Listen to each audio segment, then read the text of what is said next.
Welcome to Get Fact.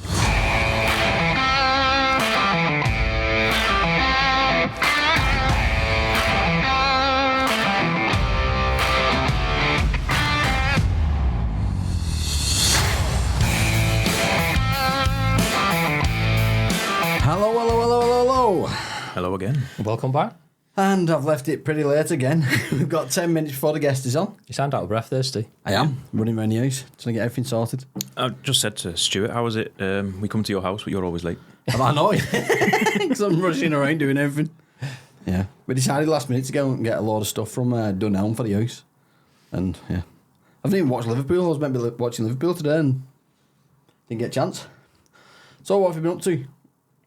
Asthmatic, me, you know. Yeah, do you want to have 5 minutes? Yeah. You and Stu chat. We'll have a chat. Yeah. We see each other 5 days a week in work. I know, yeah. You've got night talk about, have you? No. Exactly. What's this thing you was on about anyway? Or is that for the game thing next time? Yeah. Okay. I've got get your pens and papers to the ready. I've got a little movie quiz. I've only just realised that you're at the end of the table. I have to move around, so Dan could get a bit more room. We're there. readjusting the camera and everything, so he was on, but it's like, I thought, when he hit your knee, I was like, what's that? I'm head of the table now. Oh, yeah. Yeah. So, what have you brought then? King? I brought a movie quiz. Have you? Yeah. Bit too early for that, though, isn't it? Yeah. Movie very quiz. early. I brought loads of stuff, you know, quite interesting as well. So, let's see if I'll start off quite dark with this one. No, that's a dark, surprise. but You're it's never dark with anything. Never. It's unusual for you. So, it's a question that can tell if you're a psychopath or not. Oh, God. Don't ask me. It's just basically a riddle, and based on how you answer the riddle, tells you if you're a psychopath. I feel I can't talk to you there now, though. Right? Because I'm facing that way. It's like, you ain't going to be eye. I can still talk to him. Yeah, I'll turn that way. Say that way. Both of us just there. Face me. I'll Face me. I'll just have to try and squeeze the eyes so I can look at both, yeah. Right. Still knackered. While at her own mother's funeral, a woman meets a guy she doesn't know. She thinks this guy is amazing, her dream man, and is pretty sure he could be the love of her life. However, she never asked for his name or number, and afterwards could not find anyone who knows who he was. A few days later, the girl kills her own sister. But why?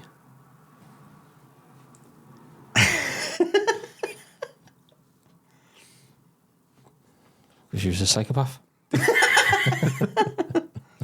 But, see, there's a bit of logic to it. I can't think of. I'm trying to think of some logic. Yeah, but this is why it gets your mind working. So this woman meets a guy that nobody knows. Can't find anything about at it. a mother's funeral. At a mother's funeral. Her mother's funeral. Yeah, her and mother's she meets funeral. this guy. Yeah. Don't know anything about him. No, but she kills. She thinks he's the dream man. Then he leaves. Didn't get any details about him, so she doesn't know anything about him. Then later on, she kills her own sister. But why?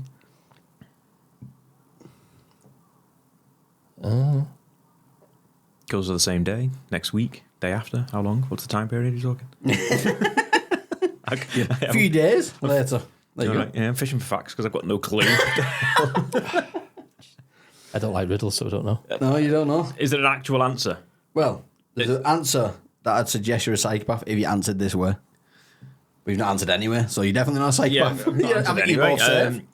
a sister was pretending to be the guy. I don't know. Is that what you're going with? So there are many ways to answer this question. You two can find any. But if you suggest that it's because the girl thought the man would turn up at her own sister's subsequent funeral, you're apparently a bit of a psychopath. Oh, yeah. Right, okay. Because it's obviously he's part of the family, in some way, or knows the family. So if the sister died, then he'd be there again. Right. If you thought that way, you're a psychopath. That didn't cross my mind at all. No. Didn't cross my mind either. What crossed my mind was maybe the man was the sister's new fella, and he wanted the sister out of the picture. That's what I thought anyway. I might have a psychopath. It stated that she didn't know him, had no way of contacting him. So Yeah. She would then know him if That was it was the sister's fella. Then she knew him and could contact him. That So was the that only way rules she that got to out. meet him again. Right. There is a second one, but I don't really get this one.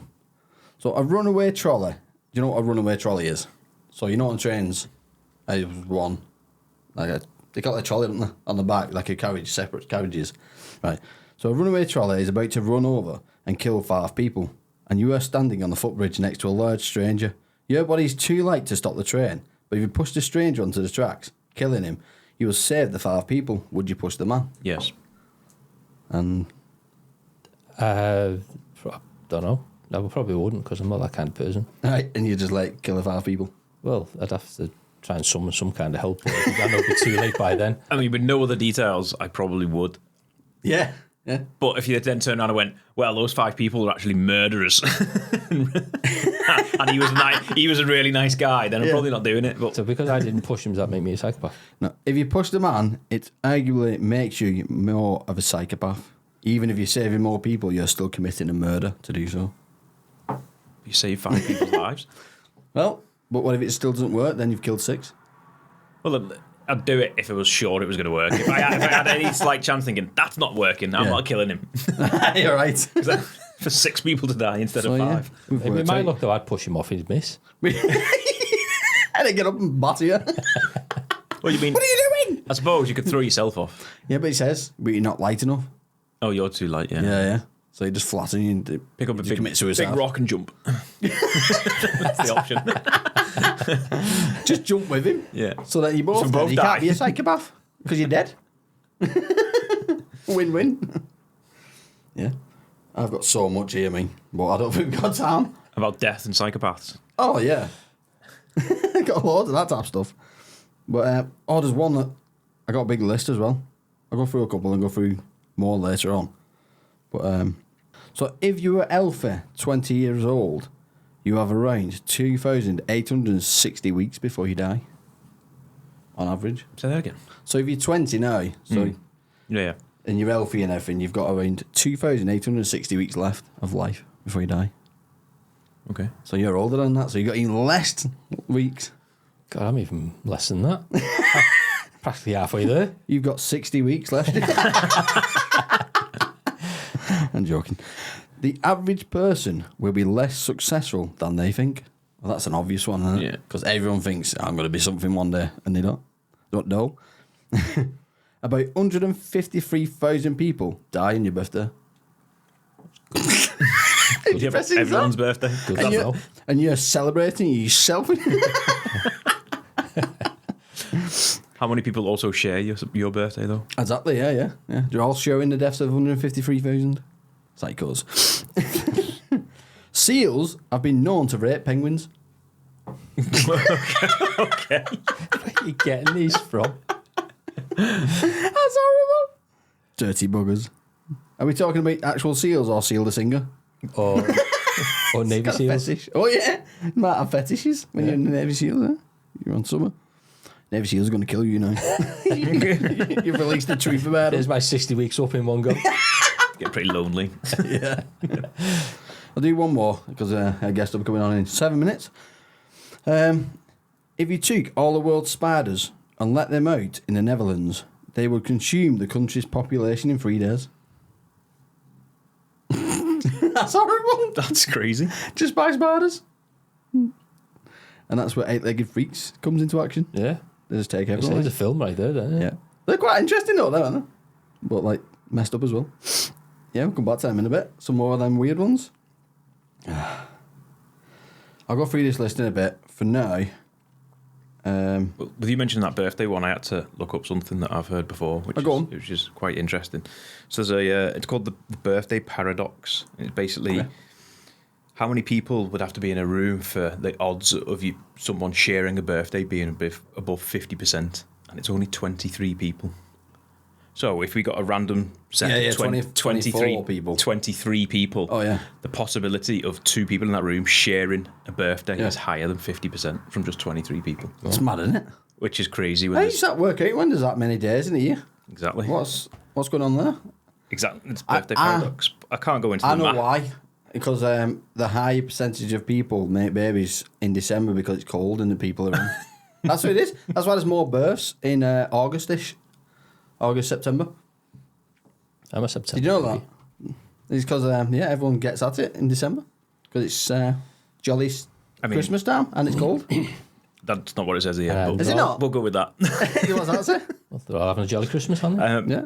It'd go into a lot of numbers, probability, and calculations. I've read that one I'm not somewhere, gonna the go Morse through, babies. Because everyone's at it in December. So, might be a different fact. Nice. Linking. Oh, yeah. What do you think of TK Maxx? I went earlier to look for photo frames, which I didn't find, but what do you think of it? It can be alright sometimes. Depends what you're looking for. I love it, mate. It's like a massive brand new jumbo sale. But there's a trick that I always fall for. And you say I'm going for trainers. So you'll be looking, they'll all be rubbish. Then you'll be one pair of trainers that are alright. But because they're alright, you think, I'll get them. Because they're the best eight of a bad bunch. And that's the trick about TK Maxx. And I'm not falling for it anymore. Did you buy them? So I went over, I picked some up. They're alright then. I might buy them. Put them on a shelf. So you got a picture, I was like, they're not that nice, you know. I'm just thinking that because they're better than all rubbish. So, yeah. I've never thought of it that way before. Wait, Yeah, it is, I've never isn't it? thought of it that way before. It's the best edge of a bad bunch, isn't it? That's probably what it is, yeah. Every time I go to a shop and see a decent pair of trainers, they never have my size. Yeah. There's like 7s or 10s or something. That's why you're better off looking online because there's endless trainers online. So you specifically look for the ones you want, not just what you're limited to. Yeah. Yeah, I don't go in TK Maxx there Do you know? often, so But it's I up don't the have road that to problem. me. So it's just every day nearly. I love it. We'll record an episode of this in there if you want. Yeah, in TK Maxx. Yes, try and get sponsors. Ding ding. Clean up an R5. Someone's bought them shit trainers. And they're crying about it now. It's the same guy that's always in here. More for him. He's out of breath. He's got a big beard. Always weird sizes as well. They don't know you're making them trainers for. Size 9. The size like 6 and a six third. and a half. Ah. 6 and a third. And then you go to size 10 and they're like size 17. You're like, who's fitting them? Proper boats. What's this about you taking public transport? Oh, yeah, it's disgusting, that. First time in ages, that. Why? What's wrong with your car? Well, my car, it had an issue with it. It was clunky when I turned in. So I thought, I'll get it in garage. So I took it to the garage. He said, oh, yeah, I got a lift back off Adele. But then I need to then pick it up at some point on my own. And they said they'll ring me. I went to bed because I was on nights. No phone call, so I rung them like almost an hour before I had to go to work. Said, oh yeah, we can't get in yet. You'll have to come and pick your car up. We'll do it on Monday. So then, I was like, how am I going to get there? Because Adele's out. I had to get a bloody bus. It's horrible. I was on the bus for about 10 minutes, but it didn't half make me feel sick. And then in front of me on the bus, it looked like somebody smeared poo on the seat. Probably had. I was like, no wonder I feel sick. I'm inhaling someone else's feces. Is that the right word? Feces? Yeah. For poo? Yeah. Well, yeah, that's the story of the bus. Not much to it, but yeah. I guess she'll be on in a minute. Should we have a minute before it comes on? Yeah, I'll say the usual. Cue the music. Okay. What? What am I pressing? You said cue the music. I don't want to press it. Press that record button once. Just that one. Yeah, That one. Yeah. And we're back. And we are back. Our guest is on now. Hello again. Hey, Steve, how are you? Yeah, I'm good. Yeah. Should be recording all right now. We've upgraded all our equipment. Got a third guy in as well. Yeah. This is Dan. Nice to meet you. Hello, Doug. So, how are you today? I'm good. Any day above ground is a good day. Right. Cheers for coming on last minute as well. Yeah, no problem. I saw the interview. I got the email the other day. I just got a lot of stuff going on, and I had some free time this afternoon and tomorrow, so I figured let's bang it out. Right. And for all the listeners listening, we have had a chat with Vic before. However, the episode messed up. So he's been lovely and come back on with us. Brilliant. Cheers for coming back on. So you'll probably find a few of the questions are repeats from last time. It's fun. You know what? I do so many interviews, it all kind of melds into one. Right. So have you wrote any new books since?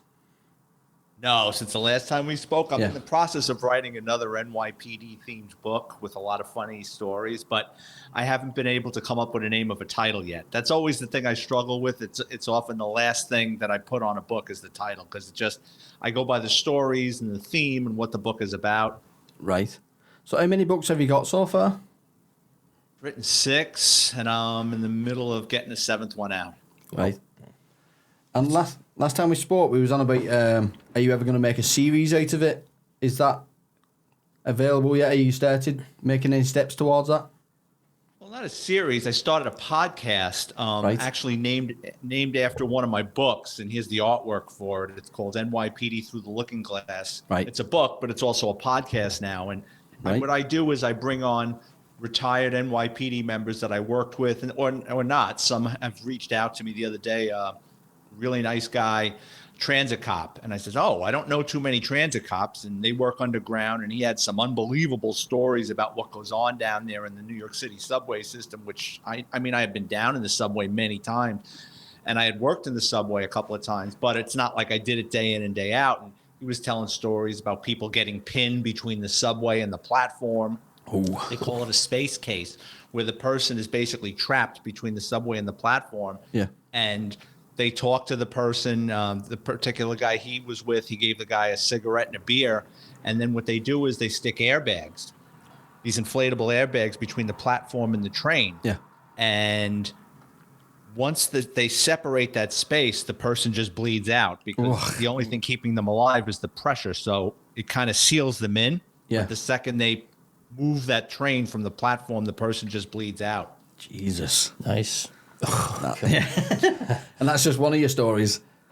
What's from his the story? Yeah, I from the actually podcast. found it pretty interesting. Another one he told me was I had asked him, because you got a lot of homeless people that live beneath the subway, and I said, have you ever seen someone touch the third rail? He said, oh yeah. He goes, right in front of me. I says, well, what happened? He goes, this guy wanted to commit suicide, and he threw himself onto the tracks of the northbound train, not realizing that the southbound train was coming by. So all he did was break his leg. Right. So they're yelling, yeah, kind of suicide attempt went wrong. So they're yelling, just wait down there. We're gonna stop the train. We're gonna go down there and get you.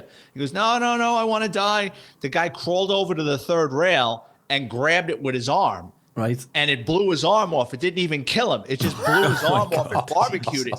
So, and cauterized it. So he didn't die. He just lost his arm and he broke his leg. So, yeah, I mean, most people, when they touch the third rail, they're cooked. Right. But sometimes they don't. Right. Is the subway system in New York similar to what you see in the movies with when you go from the platform into the actual tunnel, then there's like little sort of areas off where people can sort of hide out, and is it anything? Yeah. Is like it in movies? Yeah, like in the movies, like. There are. It depends on the station. Another thing that you don't see or experience on television, the movies, is the smell of urine. Because in the New York City subway system, depending on the station, you got a lot of homeless people there, and they just whip it out and take a leak from the side of a pole. So that's a thing you miss. Right. That ambiance you miss in a television show or movie. Yeah. Oh, I wouldn't want to get a 4D. Yeah. I know, yeah. 4D experience. I'm kind of glad I'm missing that, to be honest. Yeah. So, you mentioned, was it Grand Theft Auto that you wanted to talk about? Yeah, I got a lot of stories from my book, Grand Theft Auto, the NYPD's Auto Crime Division. And I was always a car guy as a cop. Right. And my last 10 years, I worked in the Auto Theft Division, and anything with chop shops, stolen vehicles, exporting stolen vehicles out of the country, sophisticated scams. Like, not every car thief is mechanically inclined. Right. Some guys can steal your car with a pen or a spare set of keys, and they prefer not to drive around at all hours of night with a bag of tools. They'd rather work banker's hours and just, pop into your car and off they go in broad daylight without causing a fuss. Yeah. Right. So what's the fastest speed chase you've done? And what's the highest speed I've ever been? Yeah.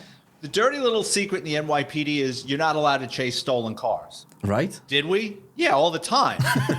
But here's the thing. So if you get involved in a car accident and someone gets hurt, you wreck the police car, the bad guy gets hurt, God forbid a civilian gets hurt, they're going to cut your balls off. Right. So you kind of had to pick your spots involved in car chases.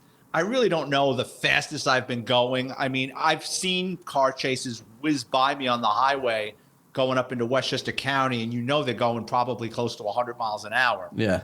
I don't know if I've gone that fast, but it's definitely a lot of turning and twisting, especially in the 5 boroughs, because unless they're not near a highway, it's city driving. So sometimes you're going through people's backyards. I mean, it's crazy. Right.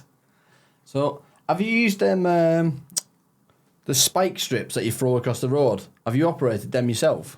No, they didn't. They had them, Right. NYPD is always 5 years behind everybody else technology-wise, and the reason that is they want to see if anyone else fucks up and if someone else gets killed, that then they could say, well, we avoided that one. We didn't want to touch that. Yeah. So when they came out with those PR-24 nightsticks, the black ones with like the hook on the side that looks like a sex toy, Los Angeles had that for like decades. Yeah. And the NYPD sat back and watched, and then we got them, and then they were useless, and then we went back to the old wooden nightsticks. Same as the tasers. Right. Police departments across the country had tasers. We didn't get it for years. Right. And it didn't filter down to the rank and to the cops. It was a couple of supervisors would have one.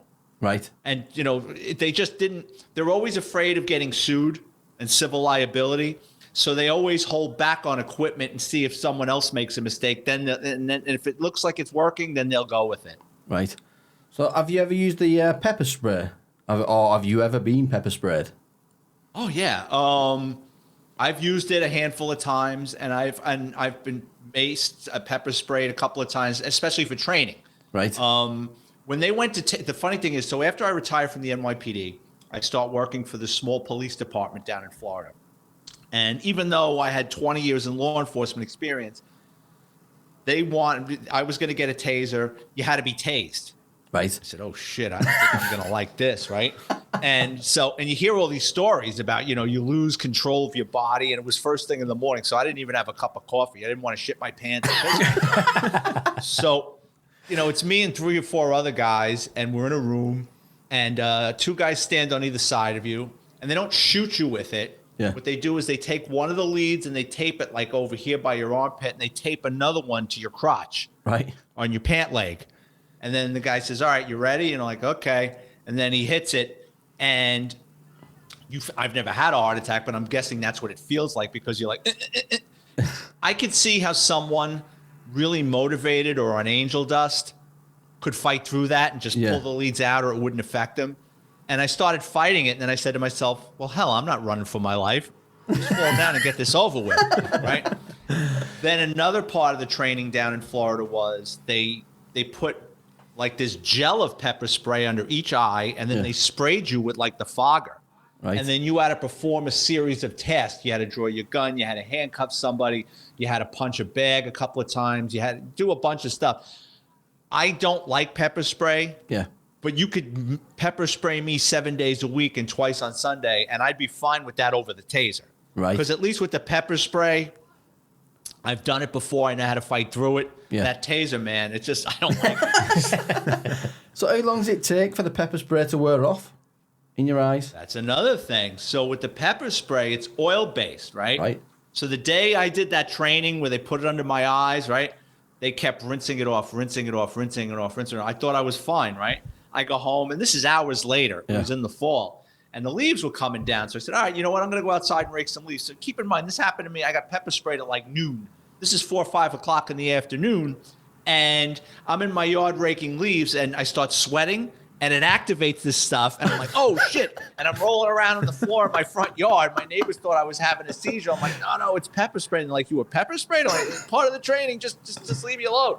And I grabbed my rake, and I went into the house. So would you get pepper sprayed every year as a training thing, or was it that one-off? No, it was just because I was being hired by a new police department that they just wanted to see, because that's the thing, especially with rookie cops that hadn't experienced being pepper sprayed before. If they freak out and have a panic attack, well, then maybe they shouldn't be carrying a gun and putting themselves in these situations if they can't handle themselves, you know? Right. So everybody had to go through it. Do you ever wear the body armor and get shot as part of training, so you know what it feels like? I've seen that in shows, but but I had a friend. I've got a lot of friends that were shot or in gun battles, and very early on in my career, a very good friend of mine, him and his partner are working a midnight tour. They're chasing a stolen car. The stolen car crashes. 9 out of 10 times, 9.5 out of 10 times, bad guy crashes a stolen car. They're running. Yeah. This guy just got out of jail. He was smoking crack. He was jacked. Instead of running away, he charged the 2 cops. Right. And the guy that I knew had his gun out, and this guy was twice the size of him, gets his .38 caliber revolver away from him, sticks it in his chest, and pulls the trigger. Christ. My friend's wearing his bulletproof vest, but it knocks him down. Yeah. Then he grabs the other cop who was really small and gets him in a headlock. And thank God it was a 38 because he was down to 5 bullets. Right. And the guy that he had in the headlock kept, twisting and turning, and the guy is squeezing the trigger, and the bullets are flying past his head and grazing him. Yeah. Guy runs out of bullets, throws the gun down. The cavalry arrives. They light him up.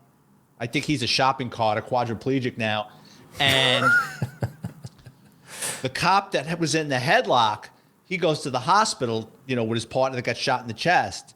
And he goes to reach into his pocket to get a dollar bill out to buy a soda out of the vending machine. One of the bullets ricocheted off the whistle in his pocket. Right. And turned it into like a molten mask. He didn't even realize like his pants were burned. And he reached because he was in shock. He reached, he goes, what the fuck? And he pulls out and there's this molten whistle. Because no cop carries a whistle. Right. But sometimes at roll call, if you got a pain in the ass sergeant who's going to do a full inspection, you're supposed to have all this crap. Yeah. So he just shoved one in his pocket in case he was going to be asked to produce a whistle. Yeah. So anyway, that night or the day after, I went to visit my buddy in the hospital.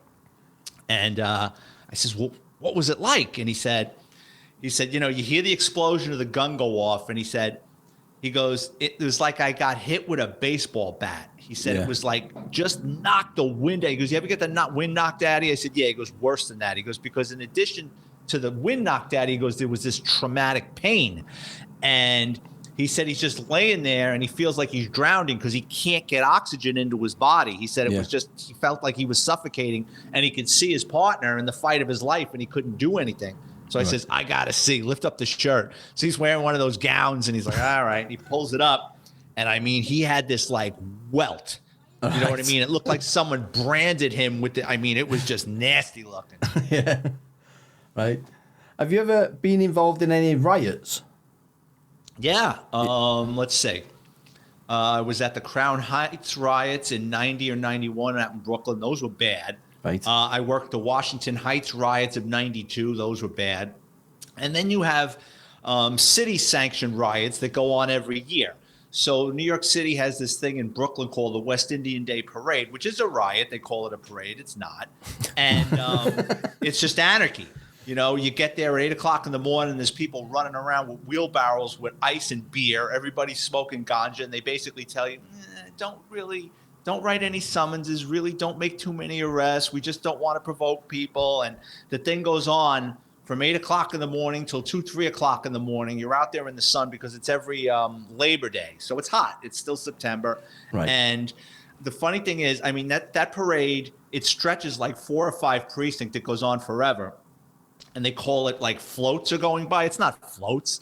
It's a flatbed truck pulling a flatbed truck with a bunch of people dancing on it with these speakers that U2 would use for a concert assembly. And they're just blowing this music out with foghorns that would move the wax in your ears. And one time I'm standing next to this. I was a detective in organized crime, but like they send cops from all over the city there. Often you don't even know who you're working with. And I'm standing next to this cop from Brooklyn. And the cop gets a phone call. So I see him writing stuff down and he goes, all right, well, how many stabbed? How many homicides? How many shot? And he's jotting down something in his notepad and he goes, oh, wow, I need one more till I win. Okay, well, call me back. And he hangs up. And I go, what the fuck was that? And he says, oh, my office has an office pool of how many, for the parade, like the statistics, how many people got shot, how many were seriously injured, likely to die, how many stabbings, how many robberies, and they had like a pool. Like they bet on what the statistics would be at the end of the day. Right. Christ. Have you ever had to go undercover to operate a sting, as they call it? Yeah, not deep undercover, like, I wasn't meeting with Pablo Escobar. I worked in the narcotics division. I was an investigator, but a lot of times I would ghost. So I would follow the undercover around to make sure he didn't get fucked with or robbed, and that was fun. You were kind of his eyes and ears, and sometimes we would call it a set, like a movie set. So as a ghost, you watch the undercover make his buy, you watch the undercover step off, and you want maybe 2 or 3 other guys to buy off this guy. So then when the field team moves in, he doesn't really know who the cop was that he sold to. And sometimes you're hanging out, the field team rolls in, and the guy takes off running, and sometimes he's running right at you. and he doesn't know you're the cop, and you're able just to like give him a forearm and just knock him down like a bowling pin. So that's fun. I made a couple of buys in narcotics, but not many. And then when I was a detective in the auto crime division later in my career, since I was in my early 40s, I know the lingo, and I was a lot older than a lot of the up and coming car thieves that didn't know me. So there were times where we would set up a sting where I would purchase a couple of stolen cars off a guy I would play like a mob-connected guy, or a guy from the neighborhood that's looking to buy a couple of cars. Or in New York, we had so many stolen cars, and a lot of them are called IJs, or insurance fraud. So if you have a car and you can't make the payments, or you lease a car and you're over on the mileage and your kid threw up in the back seat and it's got dings on it, well, when you return it to the leasing company, you're going to pay for that. You're going to pay for the mileage. You're going to pay for everything. So what people will do is they'll report the car stolen. They'll make it disappear. So we had informants that would tell us about people looking to get rid of their cars. And sometimes I would take the cars off people's hands, and we would do that and net 30, 40 people, and then round them all up months later and arrest them for filing false insurance claims. Right. The handcuffs, is it possible to actually get out of them with a pin? Like in the movies? Or a paperclip. Yeah, you always see that. It's usually a hairpin in the films, isn't it? I don't know if it's a hairpin. I've never seen it done, but I've heard of it. Right. I don't know it to be true, but I've heard it's like an urban legend. Yeah. Never seen anyone do it. I'm gonna take that answer as a no then. Yeah. If you've never seen it in all that time. I haven't. Right. I think when we spoke last time as well, you mentioned that you'd been somewhere where they had quite a lot of records of the famous cops like Serpico, and then from the what's the film?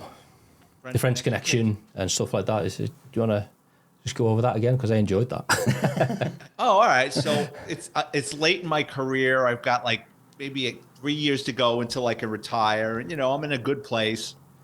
And I said, I always wanted to meet some of these guys, like my heroes, you know what I mean? So one of them was Sonny Grasso from the French Connection. Him and his partner, Eddie Egan, took down this international heroin case in the 60s, and then they made a movie about it in the 70s.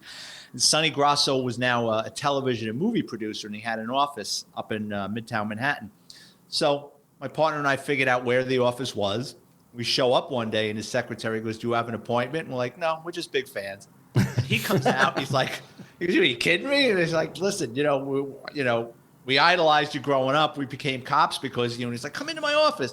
And it was like so cool because he had all these pictures from the movie and all this stuff. And I was like a kid, and he's in his late 70s, and I'm like a little boy asking him one question after another. And some of them he goes, "Kid, that was 40 years ago. I don't remember." So when I was leaving, he gave me a DVD box set of, with extras and stuff. And I thought that was really cool. Right. To have met him, and the funny thing is, a couple of years after that, just before I retired, I think I was in the 2-8 precinct. So in the 1970s, the 2-8 precinct, well, let's back up. In the 70s, New York City was averaging 2,500 homicides a year.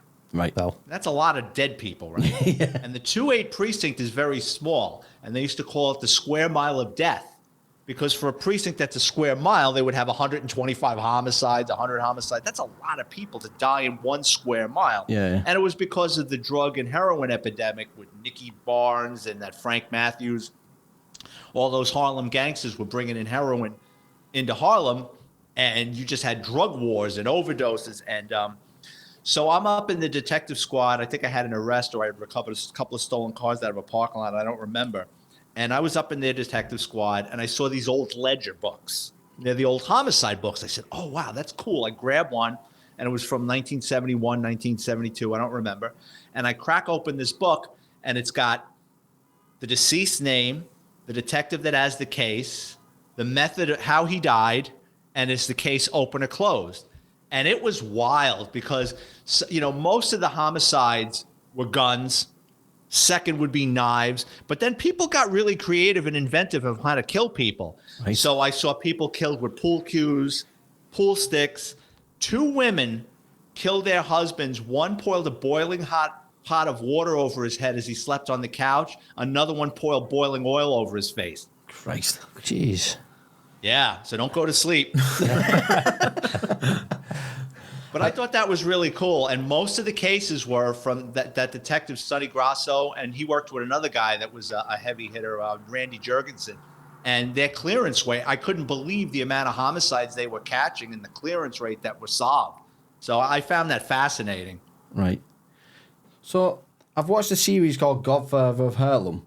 And on that, the Italian mob basically bought the police.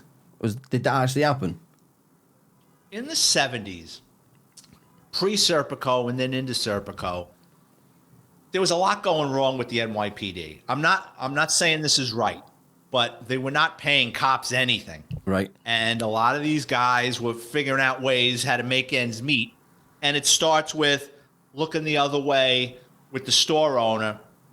There's a million double parked cars in front of his business. You look the other way, and then you get to go in there a couple of times a week and eat for free. Right. So it starts with the business owners, right? Then in New York, you had numbers places where they used to play the illegal number, illegal gambling, drug operations. And cops aren't stupid. They figure out something's going into this place. They go in there, and someone says, "Hey, listen, I'm not hurting anybody. How about I give you $100 a week and you just kind of look the other way?"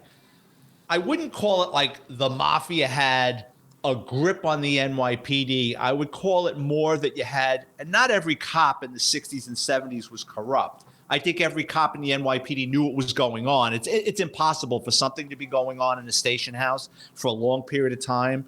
You're hanging around a bunch of trained observers. Someone's going to figure something out. Right.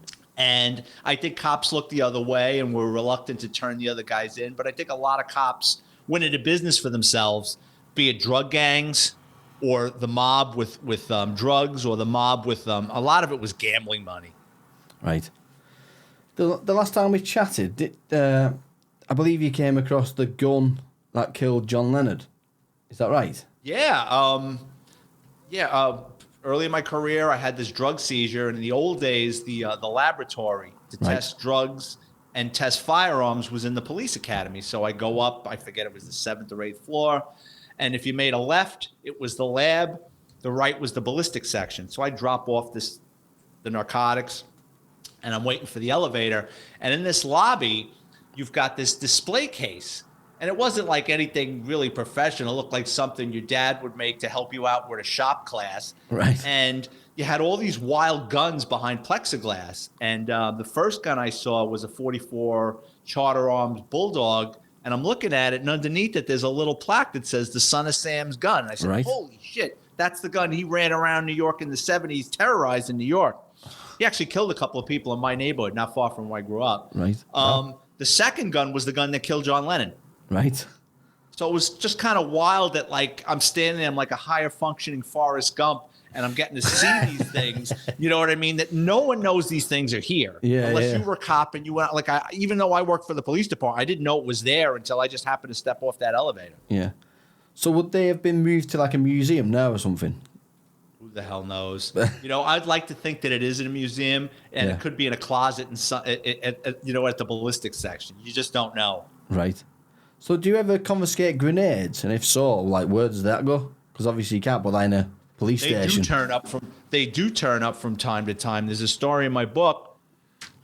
We go on a search warrant, and we're rummaging around this guy's office. My partner finds a pineapple grenade. Right. He's got a little bit of military experience, and he's going, "Oh, pineapple grenade." All right. And I'm like, "What are you going to do with it?" He goes, "I'm going to take it out back and toss it in Jamaica Bay." And I go, "Well, first of all, you were a cook in the Army.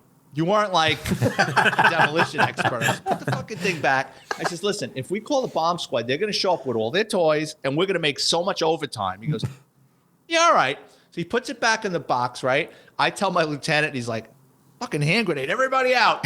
Pulls us out. We're like 5 minutes ago, he's playing with this thing. We're like a block away. We got the whole area called up. There's helicopters flying around. The bomb squad shows up. The fucking news is there. I'm like, holy shit. I'm like, don't you dare tell them you were walking around with that thing. And they took it up to the range and detonated it. And yeah, it was active. Right. Funny story about explosives. Yeah. When I was a kid, I guess I was like 12 or 13. maybe a little older. My brother's a year or two younger than me. Him and his friends go to the beach, and I forget if it was Orchard Beach or Jones Beach. I got to ask him. It's in my book, and my brother finds this shell, and he brings it home. And I go down to the basement one day, and he's got this shell, in a vise, my dad's vise, and he's monkeying around with it, right? And I go, what is that? He goes, I found it. He said, oh, all right. So my father hears this downstairs. He goes, what the fuck is that? And my brother goes, I found it at the beach. You go, whoa. So my father takes this shell, this piece of ordnance, puts it in a knapsack, and we drive to the local precinct in my neighborhood. So we're standing there. The desk officer picks up his head. Like, I'm a little boy. Like, I know how the NYPD works now. Back then I didn't. I was like 12. Yeah. So me and my brother and my father, he's standing with this knapsack. He goes, what can I do for you, sir? And my father puts it on the desk. He goes, holy shit. He's like, this. And he was in the military, and he's like, all right, put this in the garage, clear out the station house. Bomb squad comes again, right? And they're talking to my father for like an hour. And then finally they grab my brother and they bring him, and they're like, where did you find this? And my brother goes, section such, and then Orchard or Jones Beach, I forget which. Yeah. And they gave my father like a nice letter afterwards. But yeah, it was an unexploded piece of ordnance that they used to use that beach for training. Right. Years ago, and they thought they got everything up, and they didn't. The guy said, he goes, you almost leveled your house. My idiot brother's got this thing in a vice.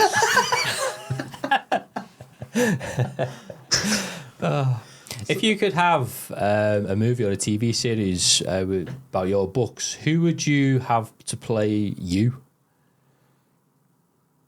Oh God! At what time period in my life? Let's go back to sort of If it were now, like if I was looking back, I'd want Gary Oldman. All right, okay. Hands down, Gary Oldman's the man. Like right. I would want Gary Oldman in there. Right. A young Vic Ferrari. I don't know. You know, movies have tanked the last several years. It's all this Marvel comic crap.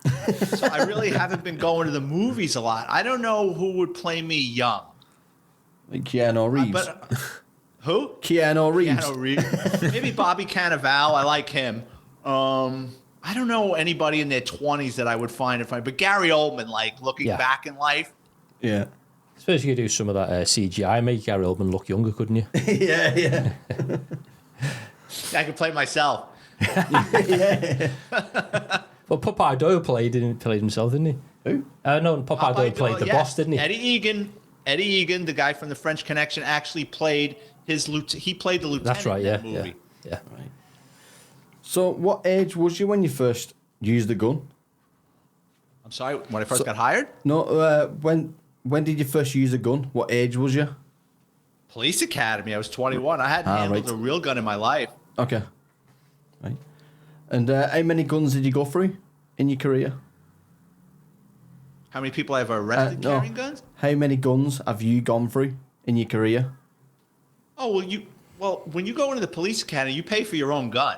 Right. So when I got hired in 1987, I forget what the cost was, but I purchased a 6-shot 38 caliber revolver. And then in 1994 and 1995, the NYPD was moving on to the 9mm, and then I purchased a 9mm, and then I was trained in it. Right. Do you still have that gun? I do. Right, okay. Right. I didn't know you had to buy your own one. I didn't know that. Yeah. Oh, that comes right out of your pocket. So does that get taken out of your first wages, or does it get spread out? That are they expensive guns? No, they want a check. Oh, right. They want it up front. And it better not bounce. Are they expensive? I don't remember what the 38 cost. I think the 9mm in 1994, 1995 was about $400 or $500. Right. Memory serves, it's like 27 years ago. But Yeah. Because obviously, even in the UK, we wouldn't have a clue because we don't have guns. No. So that's why we were shocked when we found out how much a bullet was. Doesn't cost much, does it, for a bullet? Yeah. So around about 60p? The price has gone up. The price has definitely gone. I don't know what the price is now, but right. I'm sure it's gone up. Right. So with all the stuff that happened in the 7-5 precinct with Michael Dowd and that, how did that affect other precincts and departments when all that came out? Yeah, Dowd. Well, before Dowd, a year or two before I got hired, there was a sister precinct of the 7-5 with Dowd and those guys from that documentary I'm sure you watched. Yeah. It's called the 7-7. There's actually a book called Buddy Boys. This New York Daily News reporter, Mike McClary, wrote a book about the corruption in the 7-7 precinct. And about 5-6 guys got locked up and a bunch of other guys got fired or suspended. The NYPD is paranoid about corruption. I mean, from the day you get hired, they tell you you're going to get fired if you step out of line. In the police academy, they bring in guest speakers, cops that have done jail time and have been fired, lost their lives, threw their lives away, done jail time. Then they bring in district attorneys that are tasked with prosecuting police corruption, and they, really tell you, you're going to go to jail if you screw around. So if there's one thing the NYPD gets right, it's right through the door. They tell you, don't fuck around, or we're gonna find out, and we're gonna fire you and throw you in jail. Does it still go on? Yeah, it does. And unfortunately, what happened several times, so you had the 7-7 go bad, the Michael Dowd incident in the 7-5, where it wasn't just him, it was a lot of guys.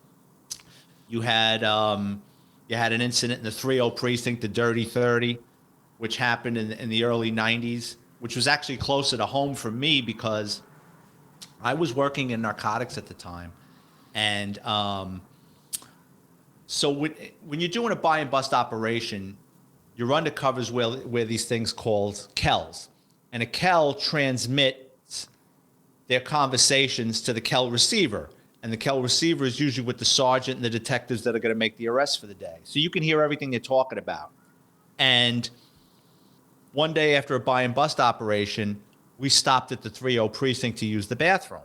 And as we pulled up, we could hear our KEL receiver came to life, and we could hear conversations in the locker room. So my sergeant got on the radio and called the undercovers and said, "Hey, turn your KELs off." And they said, "Boss, we're back at the barn, which is our office, would have been way out of range." Yeah. Way out of range. He goes, "Boss, we're at the barn. We already turned in our KELs." And we're hearing conversations coming out of the locker room of a precinct. Someone's wearing a wire. So we all looked at each other, and my sergeant goes, "This stays here. Let's get the fuck out of here." And we went to use the bathroom somewhere else. So we knew something was going on. Another time, we did buy and bust in that precinct. And we lodged, I'll never forget, I think it was the 2-5 in Harlem. We were dropping the bodies off, to be lodged before they went to court. And we dropped the bodies off, and we were heading back to our office, and I found a pair of sunglasses or something. If there's one way to get in trouble in the NYPD, it's if someone claims that they had something and it went missing. You're responsible for their property, their keys, all their bullshit. Yeah. So they either keep it if they can, or you have to voucher it and give them a receipt. It's a pain in the ass. So I said, "Shit, I found this mutts," and it was expensive. I think it was like a set of Ray-Bans or something. I said, "Listen, let's just turn around. Let's go back to the 2-5. I'll find out who owns these fucking sunglasses, and we'll get on with our lives." Yeah. And my partner goes, "All right." So we had only been gone about a half hour. We get back to the precinct. I go to the cells. And every NYPD precinct, there's 77 precincts in the city of New York, and they all operate the same. They're different, but they're the same. It's like going into a McDonald's. And you can just tell as a cop or an NYPD member when something's off, right, walking into a precinct. You just know. And I walked in, and I could tell by the looks on the cops' faces something I felt it, like danger.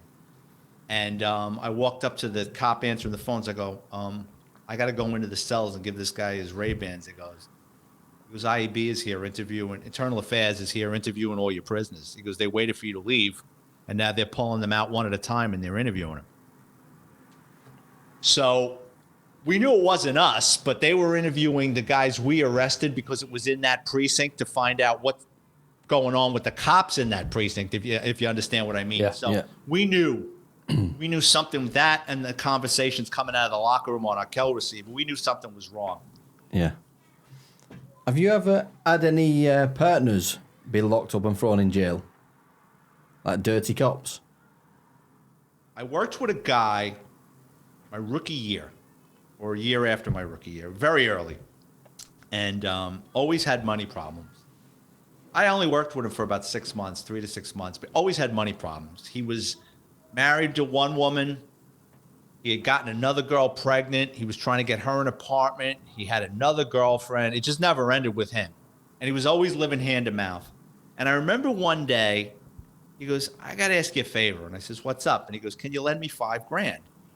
Now, $5,000 is a lot of money now. It was a lot more money in 1988. Yeah. And I says, for what? He goes, I'm thinking of buying a Corvette.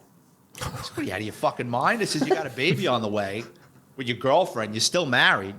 She doesn't know about, baby's mama drama that's coming down the pipe. I said, you're fucking crazy? He goes, all right, I just thought I'd ask.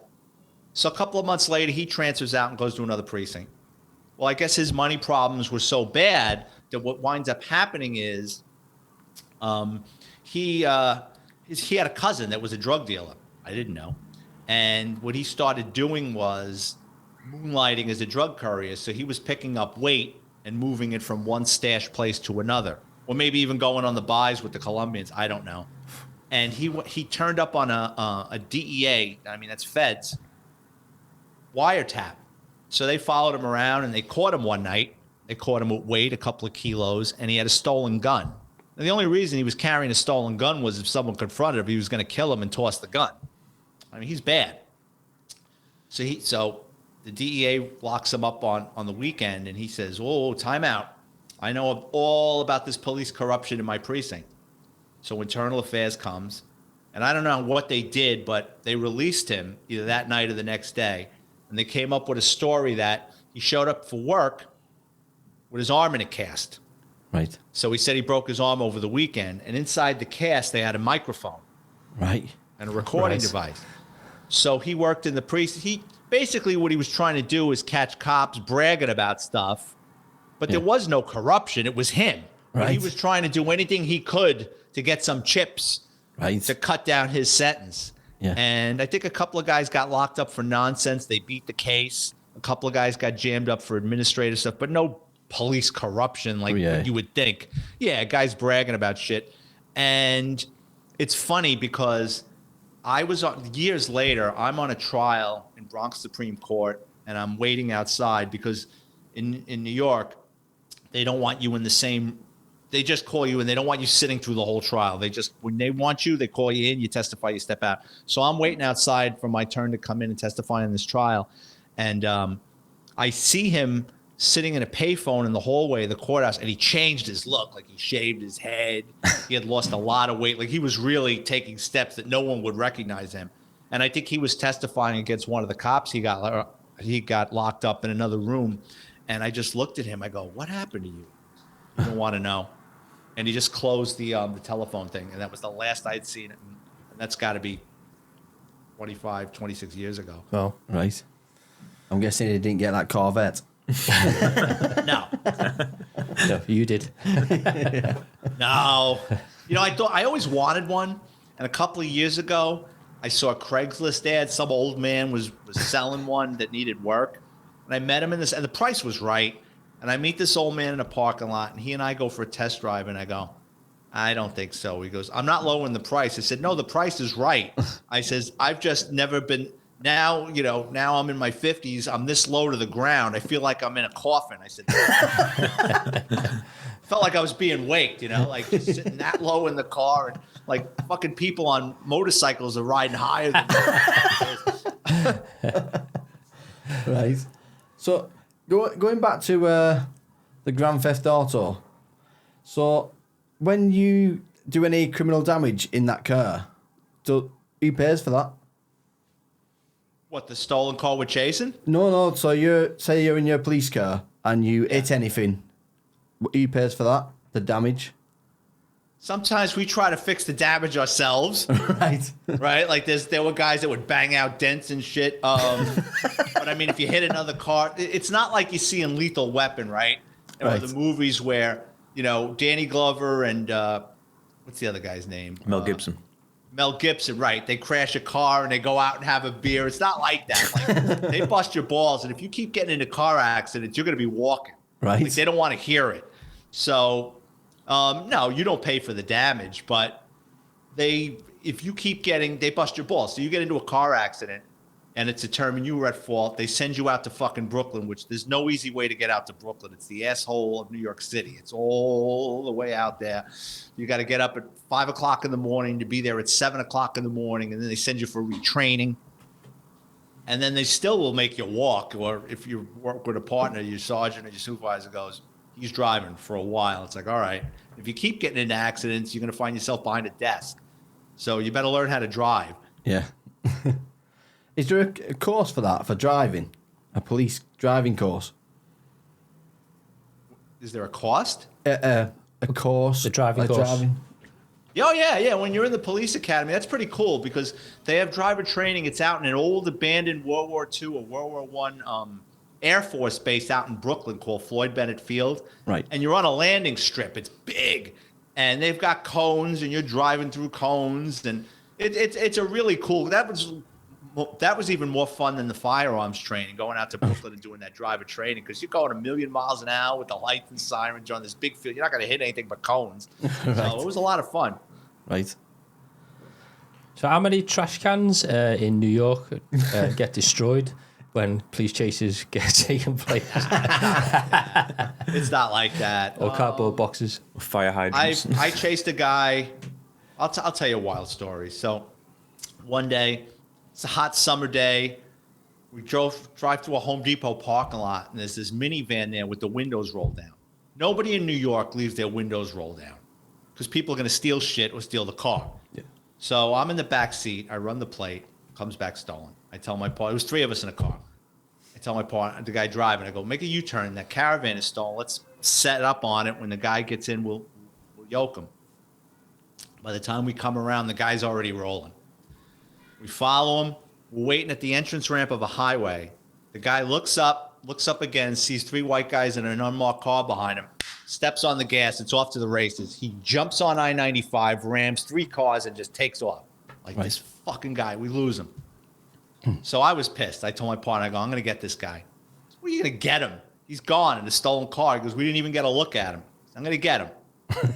I pulled the police report, and I see that the car was stolen a week before in the same neighborhood. There's only 2 types of people that hold on to a stolen car more than a couple of days. Kids, like teenagers, because they don't know any better, yeah, and drug addicts.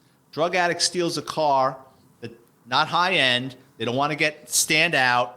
And they use it. They use it to commit other crimes. They use it to get high and fall asleep in the park. It becomes theirs. They just hold on to it forever.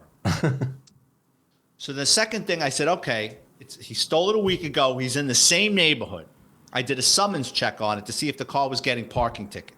Car's getting parking tickets all around the housing projects in that neighborhood. I said, okay. Then I go next door. Our office was next door to the Vice cops, right? I went over to the Vice cops and I borrowed their 8-cylinder Mercury Grand Marquis. An 8-cylinder. It had balls. Because we were chasing him like fucking Ford Taurus. So my partner and I we're loaded for bear now. And my partner's like, we're not going to find this fucking guy. He dumped the car. I said, all right, we're not in this precinct up in the 4-7, 10 minutes. Who drives by us? Motherfucker, right? It's like, all right, we're going to get this guy, right? So we're laying back. Right? He pulls into a gas station literally up the block from the precinct. And in New York and New Jersey, it's not self-serve, a lot of these gas stations. Someone comes out. He gives the guy like $2. The guy sticks the pump in, right? We slide up behind him, right? He looks up. This motherfucker had eyes in the back of his head. He looks up again, sees us. I go, shit. Slams the car and drive. And if you ever wondered what happens when someone drives away with the fucking pump still in the car, I'm going to tell you. It's like a cartoon. That fucking rubber thing goes, and it shot out, and that metal thing was swinging around. If it would have hit somebody, it would have taken their head off. One bing. We start chasing this guy. Oh, what was it, on Dyer Avenue? He's driving. He gets stuck in traffic. He mounts the sidewalk, and he's driving up the sidewalk. And in New York, on the lampposts, you got these green boxes that control the traffic lights, and they jut out. He drove between that box, which sheared off if there was somebody in the passenger side, it would have taken their head off because it sheared the front part of the car, and he got stuck between that box and a fence, right? We pull up. He jumps out of the car. Now he's taking his clothes off because he knows we're putting over his clothing description. So now a guy with a red shirt's got no shirt, right? I'm chasing him over the fences. My partner drives around the block, and I'm yelling shit like, I'm going to shoot you, all this crazy shit, just to get him to turn around and slow down, right? Finally, after about the fourth fence, my partner was waiting for him and knocked him down. We're putting the cuffs on him. I go, you motherfucker. I go, I locked you up before. And he goes, you never locked me up before. I go, I locked you up in a stolen Buick with your wife and kids in the car. And he goes, you got a really good memory. I said, yeah, I do. And, the car was wrecked. I mean, but, nothing happened. Right. Definitely sounds like you can make a TV series based on all these stories. Definitely. Well, that's all the books, isn't it? Yeah. Well, not like I said, not all car thieves are mechanically inclined. I worked on a case, it was like pre 9/11, right around there. Mitsubishi was running this thing where no money down for a brand new Mitsubishi, and they're going to defer the payments for 6 months or a year. I mean, you're just asking for trouble. So these Pakistani guys, what they did was they create phony identities. They get driver's licenses, phony identities, and a lot of times the salespeople are in on it because all of a sudden these guys are coming in with new identities and they're buying cars, right? Their credit history just kind of makes it enough for them to purchase the car. And what the Pakistanians do is they drive out with these cars and immediately take the cars up to Washington Heights. And then they sell them to these Dominican guys. So you take in a $30,000 at the time, $35,000 Mitsubishi Montero, and you sell it for $5,000 because you didn't pay anything for it, and eventually the dealership's going to figure out they got beat and they're going to put an alarm on the car. So they sell it to the Dominican guys for $5,000. The Dominicans know there's something wrong with it. The Dominicans put the car in a shipping container, send it to the Dominican Republic, and sell it for $15,000 or $20,000, right? Still below market value. 6 months, a year later, the finance company goes, this fucking guy isn't making his payments. They send the repo guy out. The address doesn't exist. Yeah. The person doesn't exist, and the car is out of the country. So they were getting away with this for a while. And the way they were getting away with it is, in New York, when you go to get a driver's license, you have to show up at the counter at DMV, voter registration card, utility bill, birth certificate, work ID, certain points of identification to verify who you are before they let you take the permit test. So you got crooked DMV employees in there, and there's always a middleman. So say you want to become Vic Ferrari. Yeah. I don't know why, but say you want to. So you got a buddy that knows somebody at DMV. Yeah. You and your buddy are going to go to DMV one day, and you're going to look behind the counter, and I'm going to point to my cousin that works there and point to you. She's going to nod her head. Right. You get online. You show up. You wait until she's available. You go right to her line, right? You could have phony paperwork or you could have no paperwork. In New York at the time, they didn't photocopy anything. She just circles what you presented. Right. So you just say, I'm Vic Ferrari. I'm born March 17th, 1964. Okay. Boom, boom, boom, boom, boom. Right? Now all you got to do is pass the permit test. She's already verified you're Vic Ferrari. Right. All you got to do, unless you're a fucking idiot, pass the permit test and then pass the driving test. You got a driver's license. Right. As Vic Ferrari. Right. So that's what these Pakistanians were doing. So while this is going on, these detectives from Major Case Narcotics, I mean, these guys only are making kilo arrests and up. They work with top upper echelon informants, right? One of them reaches out to us and says, hey, we have an informant. He's really good. He knows about this scam in Department of Motor Vehicles. So right. I explained it to him. He goes, yes, that's it. I said, can we meet with him? He said, sure. He goes, why don't you meet us up in Washington Heights, which was like a drug market. He says, we'll meet up there and then we'll meet the informant. I said, okay. My sergeant and I go up to the Heights. We get in the back seat of this detective's car. They drive up to the Bronx.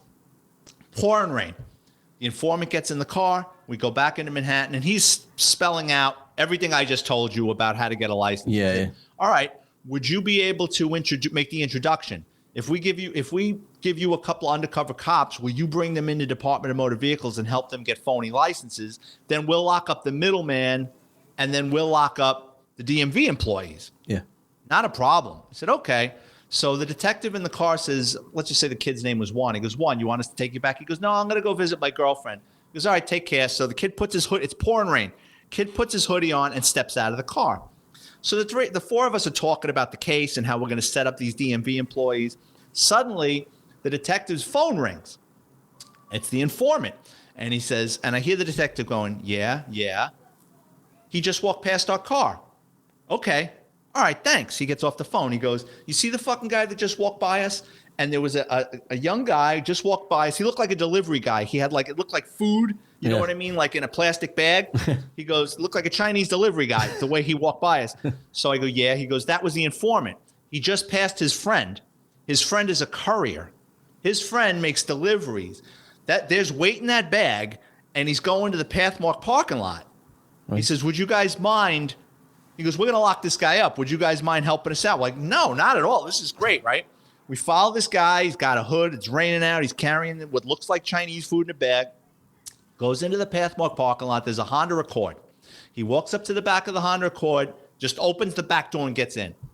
He's not in his car 30 seconds. He steps out. No Chinese food. No bag. Right. So I says, what do you want to do? You want us to step off? I said, you want me and the sergeant to follow him up the block? He's going to have the money. He says, no. He goes, let him go. He says, because he just passed our informant. If he gets arrested, he's going to know the informant ratted him out. He goes, we'll get him ID'd later. We want the drugs for now. I said, all right. You don't want to get into a car chase in rain in a Pathmark parking lot at 5 o'clock in the afternoon. Like, you just don't want to be running over customers, shopping cart. So kudos to the driver, the guy from Major Case. We're able to cut the car off. We pull these two people out. They're from Trenton, New Jersey. Right. And they had a kilo in the car. They had just purchased a kilo. They were going to bring it up to Trenton, New Jersey. They were going to whack it up. And we've got them face down, on the concrete, and we're talking about it. So the detective goes, oh, it's only a kilo. So I'm looking, I go, yeah. He goes, you guys want this arrest? So I go, I'll take it, right? And my sergeant goes, we're already on overtime. Our lieutenant's not going to go for this. And the bad guys are on the floor, and he goes, I can't fucking believe this shit. He goes, you guys are arguing who's going to arrest us. It's a good collar. He goes, it's a kilo. Because they were supposed to, their boss wanted them only to get like 4 or 5 kilos at a time. Like a kilo to them was like nothing. And I was like, oh, I'll take this arrest. And my sergeant's like, no. He goes, lieutenant, we're already on overtime. We walk in with a kilo. That's going to take 8-10 hours to process. It was funny. And the bad guys couldn't believe we were arguing over who was going to take the arrest. Being shamed about how much drugs they've got. That's hilarious. Yeah. So, have you ever worked on any cases that involved serial killers? Yes. Not in the sense that you would think. Right. You're thinking about a guy like Buffalo Bill in Silence of the Lambs, or this guy that just got caught out in Long Island that's going around croaking prostitutes and dropping them off and tormenting the police. I worked on a case where we had guys from China, Asian nationals in Brooklyn, and they were shipping stolen vehicles to Shanghai out of Brooklyn. And they met a Jamaican middleman from the Bronx. The Jamaican middleman was paid $5,000 a car. The Jamaican middleman would pay his thieves between $500 and $1,000 per vehicle. And the order was for Audi A6s, silver and black, and I'll get to that later. The cars get stolen. They're parked on the street for several days to make sure they don't have a GPS, low jack, anything like that. Then the cars are brought out to Brooklyn. They're driven into this warehouse, look like in an industrial park. And what happens is, inside the warehouse, they clean them up. They make them look like showroom condition. They drive 2 stolen Audis per shipping container. They let the air out of the tires, so they sit low. Then they build a wooden frame above it and hoist another 1 or 2 Audis. So each shipping container contained between 3 and 4 stolen vehicles. Wow. Then the vehicles are trucked out to Newark, New Jersey by a legit trucking company. They're put on trains. They're railed across the United States to Long Beach, California. Then they're put on cargo ships, and they're sent to Shanghai. So we get involved in this case, and we go up on multiple wiretaps. And the beauty about NYPD is we have Chinese detectives. Right. So we had detectives that spoke Mandarin and Cantonese. So they're listening to the Asian phone calls, right? We've got Spanish cops monitoring the car thieves, right? And they're going on and on and on. And what we quickly figure out is, in the middle of this international shipping case, you've got our thieves are in the murder for hire business. And they're talking about whacking this guy and killing that guy, and this guy better not piss me off. I'm going to kill this guy. And we couldn't believe what we were listening to. And when we finally there was so many facets to this case. Like another part of that case, before we get to the serial killer aspect, these guys, they're stealing 25 to 30 cars a month. They're killing people. They take the weekend off and drive down to Virginia. They hit a Harley Davidson dealership. They go down with a U-Haul truck and fill up this U-Haul truck with motorcycles, jackets, fucking helmets. I mean, they clean the place out. They bring these motorcycles and all this crap back up to the Bronx, and they store it in one of their friends' garage. And they're selling the stolen shit from Virginia piecemeal. You know, everybody in the neighborhood knows they're getting a deal on this shit, and everybody knows it's stolen. So you get these two teenagers that think it's a good idea to rip them off. So one weekend, they break into this guy's garage. He knows who did it. In the middle of our international shipping case, two of our guys go and kill this teenager for ripping him off. Right. So we had to pluck them off the playing field without revealing what was going on with our case. So what we find out is one of the guys has multiple bodies on him. And when we take the case down, the main thief in the case was the getaway driver on a lot of these homicides. And we said, Mario, listen, you're going to jail for the rest of your life. You better start talking. And he told us chapter and verse, his buddy Fausto killed this guy for this, killed that guy for that. We had a federal case on Fausto. He was paid money to go into Connecticut, cross state lines to kill a guy that was in a biker gang, just a hit, contract hit for $6,000. He killed a guy in a Manhattan nightclub owner. Guy didn't get off his motorcycle fast enough. He killed him. When we took that case down, he was convicted of 7 homicides, and I think we solved or cleared 13 to 15 that he didn't go to trial for all of them, obviously, because it would just cost too much money. But I think we cleared between all of them, between 12 and 15 homicides. Wow, Christ. But he was a killing machine. Right. I mean, to answer your question, I mean, he killed one guy for not getting off a bike fast enough.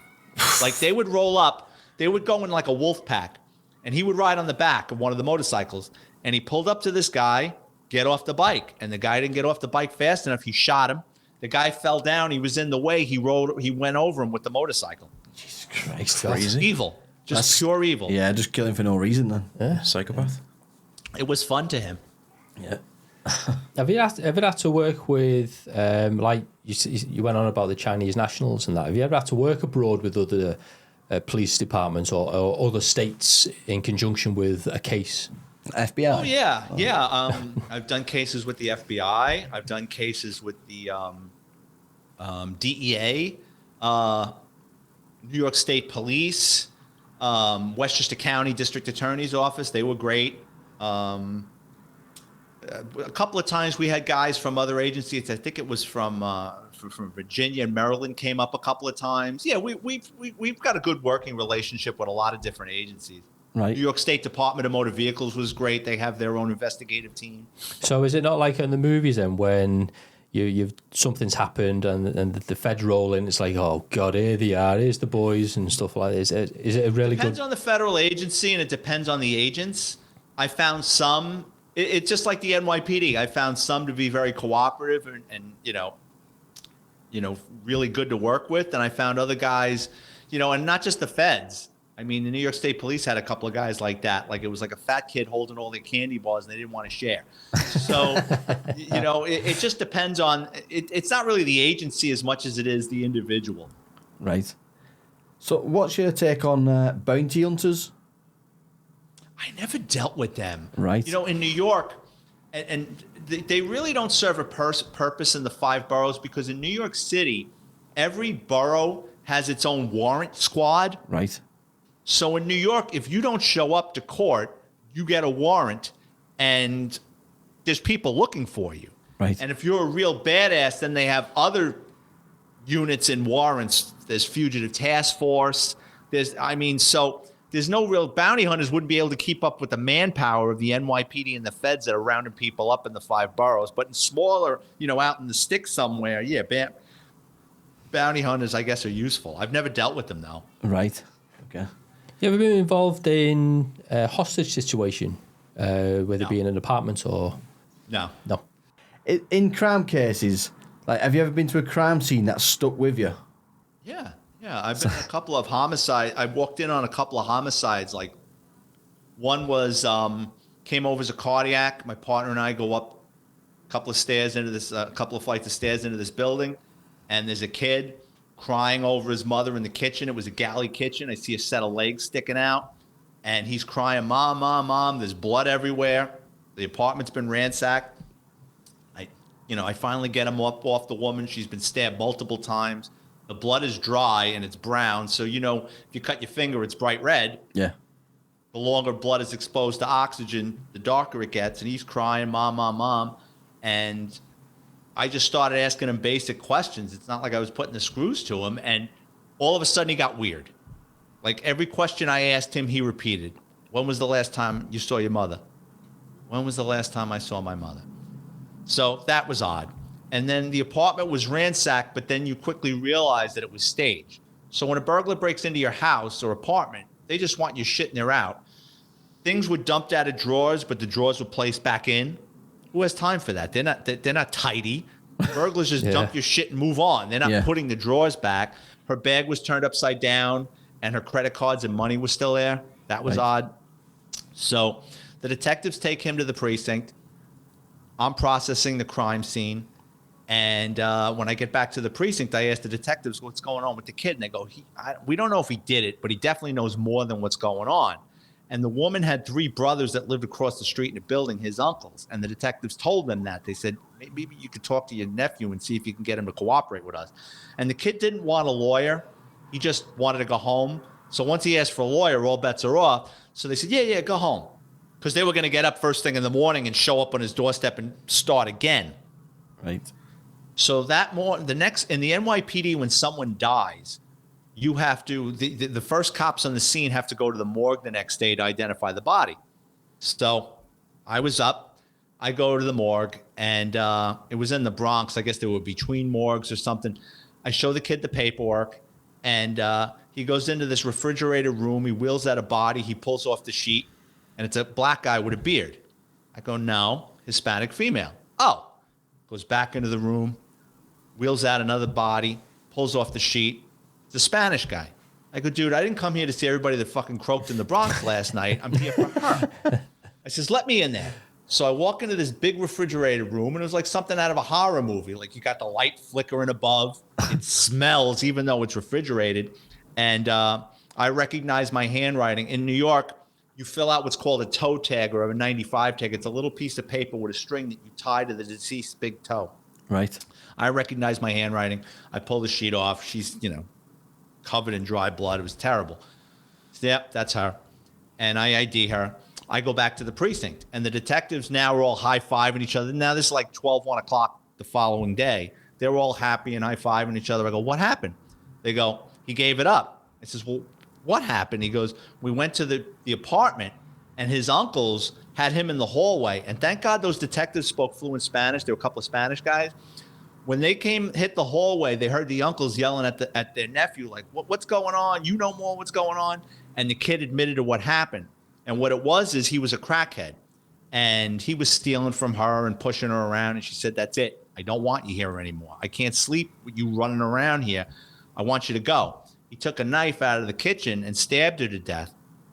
Then what he did was he took a shower. He took the murder weapon and his clothes. He put it in a bag. He left the apartment and he left the door ajar, hoping that while he was gone for a couple hours disposing of the evidence, someone would find her and call the police, and then he would have a clean story. Right. He comes back 3-4 hours later. No one opened the door. Right. Shit, what do I do now? People have seen him coming and going. So he gets on the phone. He calls 911. We show up. And that was in 1994. And I just checked. He's still in jail and good. Right. So he's in jail almost 30 years. Well, Christ. So, what's the worst police chase you've been in? from your book, Grand Theft Auto? I wouldn't call them worse. They're fun. They're fun, man. As long as nobody gets hurt, they're fun. Right. One time, there were 2 guys in my squad that chased a stolen Jeep and they lost him. Right. And I said, well, I said, did you get a look at the guy? And he said, not really. Because he was looking to pick up a prostitute. And when we rolled up, he took off. I said, all right. I says, well, I says, he's probably not going to be on the road for a while. I asked my sergeant, I go, let's do a midnight shift tomorrow. He's not going to think we're out. He goes, yeah, that's a good idea. And we changed cars. So they had a tow truck. They had a chase truck, a tow truck. You would never have thought was a police car, but it was a tow truck. And I changed cars. We got an unmarked car. My partner and I are driving around. There's the Jeep. I run the plate. Stolen, same Jeep, right? We're following him. He gets on I-95, the highway. I'm putting it over the radio. And then the tow truck pulls up. And now the guy's like, what the fuck is this? Like a tow truck is trying to run him off the road. We're behind him.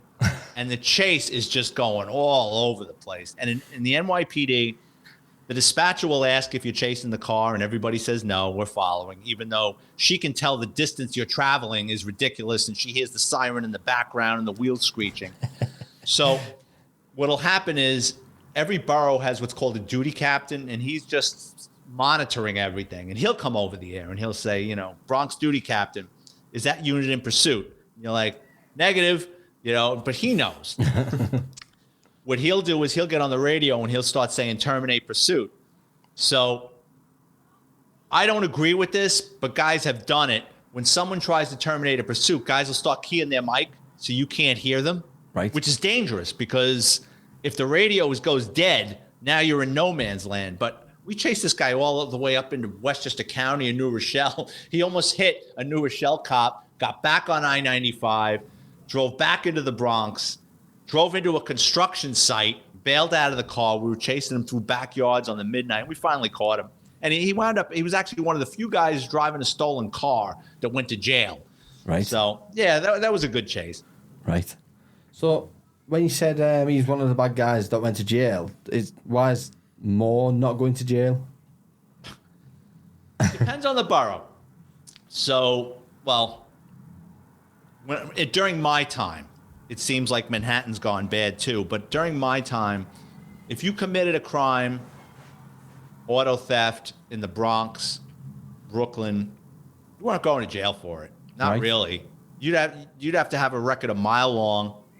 They would knock it down to unauthorized use of a motor vehicle, a misdemeanor. They had these crazy rules. If the car was stolen over 24 or 48 hours, how do you know he's the guy that stole it?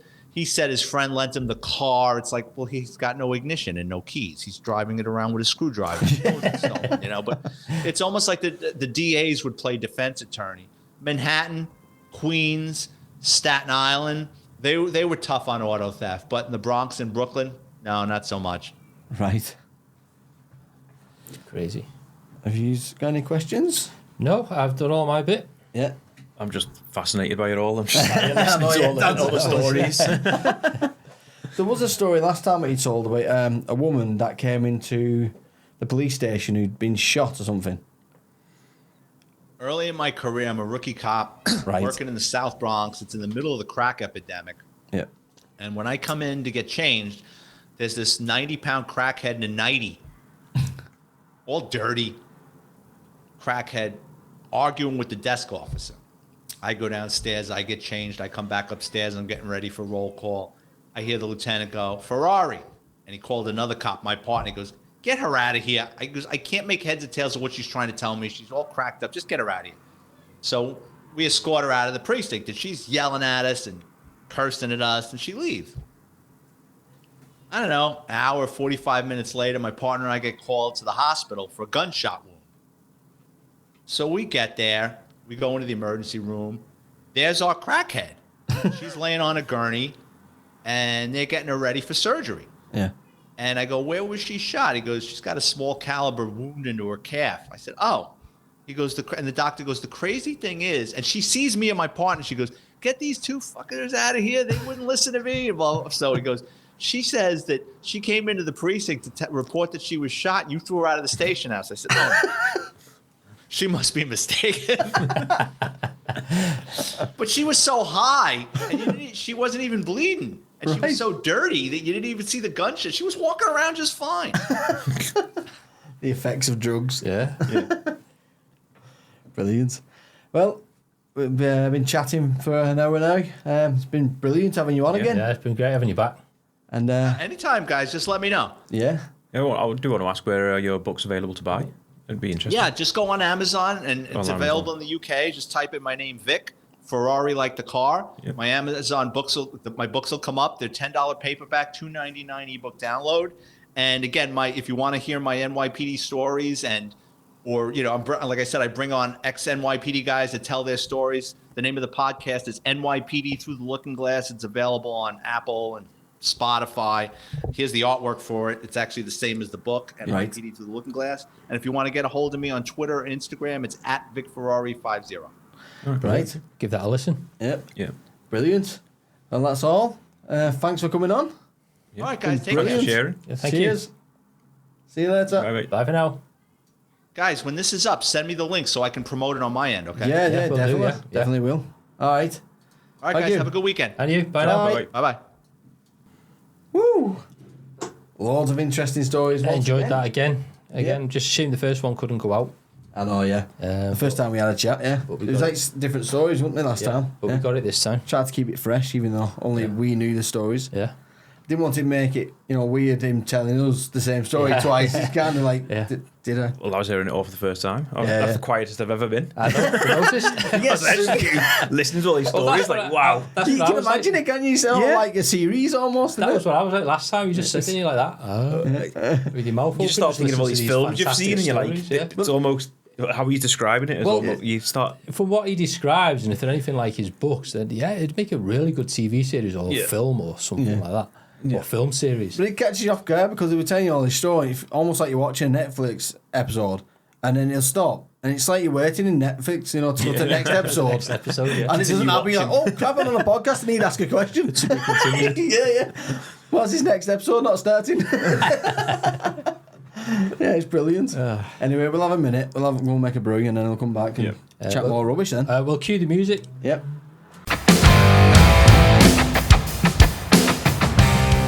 Once they push the button, yeah. What happens when you push and we're back. Oh, we're back. Good morning, Vietnam. Have you watched that film? No. Robin Williams. Yes, I have. Oh, what a film that is. Brilliant. I was trying to get some Robin Williams facts the other day because I just liked him as a comedian. One of my favourite guys as an actor. I remember Mork and Mindy. Right? Mork and Mindy, he was in TV series. Bloody hell. That's going back. This is going way back. I don't even know it. Nanu. Yeah. He used to hire a homeless guy for every movie he did, didn't he? Did he? Yeah, he used to bring him on set, feed him, pay him, and then send him on his way. No, didn't know that. But every movie he did, he got an homeless guy. I heard something similar to that. It's nice of him. I'm sure I've heard a story where he fell out with Disney over the Aladdin films as well at some point. Right. I can't remember the exact story. But I guarantee that was something to do. Is that why it wasn't in the second one? yeah, something. That's why he didn't. And then he came back for the third one. Came back for the third one, didn't he? Yeah. Right. Was he the genie? Is it? Yeah. Right. Thought he was. Anyway, a man was awarded $1 million compensation for wrongly being accused of murder and spent 12 years in jail. Did you hear about that? No. Is this ChatGPT news? No, not done that yet. That's just a bit of news. It sounds like a bit of ChatGPT. It does, doesn't it? It did actually. In this country? No, that one was America, I believe. But that sounds like Making a Murderer, doesn't it? I don't know if you watched that. No. She spent 12 years in prison and got $1 million for it. Yeah. But there's a similar one in the UK where some guy, I think it was UK, was accused of rape, and because he wouldn't admit to it, I think he was in jail for like 10 years. But because he was in jail for that long, when they finally let him out and said, like, you've not done it, because they found the person who actually did it, they tried to charge him for staying there, like an hotel, for bed and breakfast and all that. Yeah, I've heard about this. Have you heard about it? Yeah. Imagine that. Absolutely So you got ridiculous. a big claim, like loads of money for wrongly being done, but then they wanted most of it back for staying in that cell. Yeah. I don't think you had to pay. I think they brought in a new rule or something. You must have. Must have. That's stupid. Yeah. I was innocent. You thought I did it. You locked me up for it. I didn't told you I didn't do it, and you kept me in against my will. In the hotel. Yeah. And there was a guy who went to jail for some. I don't know what it was. I think it was like one of them Channel 5 shows or something. UK. He got released after I think something like 10 years, maybe 15 years. Yeah. I got compensation of 250,000. Yeah. And it's kind of like, well, how do you get back those years that you've lost because I was innocent? You get that much money, it's like, is that it? Yeah. Didn't spend it. Sound like a lot. 250,000 for I know, how many? 250 grand. For how many years? I can't remember. It was something like maybe 10 years, 15 years, maybe. You'd have earned more than that. Yeah. I know. That's 25 grand That a was year like for it a year. You do It should have been minimum wage per year, month, whatever. Do you know what I mean? Yeah. So, But that more than was his compensation for being wrongly convicted. That's mad, that, isn't it? Yeah. So it's corrupt. All these jail stories. It's coming in handy with Vic Ferrari. Huh? Yeah. Another one that seems like ChatGPT news. A man, Italian man got crushed to death by thousands of wheels of hard cheese. Right, okay. What a way to die. What a way to die. That's horrible, that, isn't it? Imagine getting crushed to death by You cheese. see the size What of was some the of them headline cheese in that wheels? newspaper? Mousetrap. Man crushed by Nice job. That's a brilliant headline. Mouse catches man Yeah. Bloody hell. with own cheese. Man trap Man trap. by mice. Yeah. I said it, I bet his family got like a life supply of cheese for free for No that. wonder it traumatised them. Have you seen the They could size never of eat some of them cheese cheese wheels? Yeah. Well, Have you seen the size of some of those cheese wheels? They're massive, aren't they? Massive. Yeah. yeah, so imagine getting crushed by 1,000 of them. Thousands. Thousands of baby Yeah. bell. Jesus Christ. I've got quite a few here that I've seen like ChatGPT. A man is addicted to smelling tuna and drinks juice straight out of the can. That's jumping straight on ChatGPT. That's weird, isn't it? Addicted to smelling tuna. Okay. Did you see that new case of COVID spreading called No. not Eris? I think it's called. ERIS, yeah. Apparently it's worse than the normal COVIDs. This is what they're saying. Where have they found this? So we have another lockdown again. God knows. No, well, they can't, can they? Nobody will listen, would they? If they try to do a lockdown now, If it's bad, they'd have to. but it wouldn't happen. Everyone would just be like, sod this. Don't believe it anymore. Conspiracies. Especially after, all the Chinese videos of people dropping dead. And then it turned out to be a lot of codswallocks. With a waffle. Yeah, a lot of waffle. So you're trying to say you don't believe in COVID? You think it was all a No, a I lie? believe it was like a flu. Like a mild flu type thing, but I don't believe the way it's been portrayed. Just like deadly and all that. It's killing off older people. That's it. Oh, so you don't care about the old people? Kill Yeah, them all. the old people, they're Just expiry date anyway. Watch aren't it there because I'm getting old. Getting. Yeah. Eris. Oh, sorry, I forgot. Eris is coming for you. You've got 60 weeks. Yeah.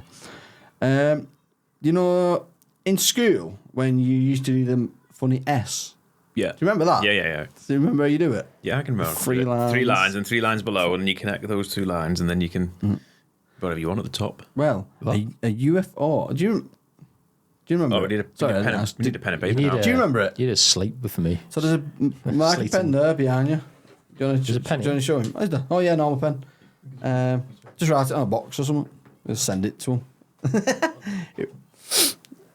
Yeah, show him how to do it. There's special S.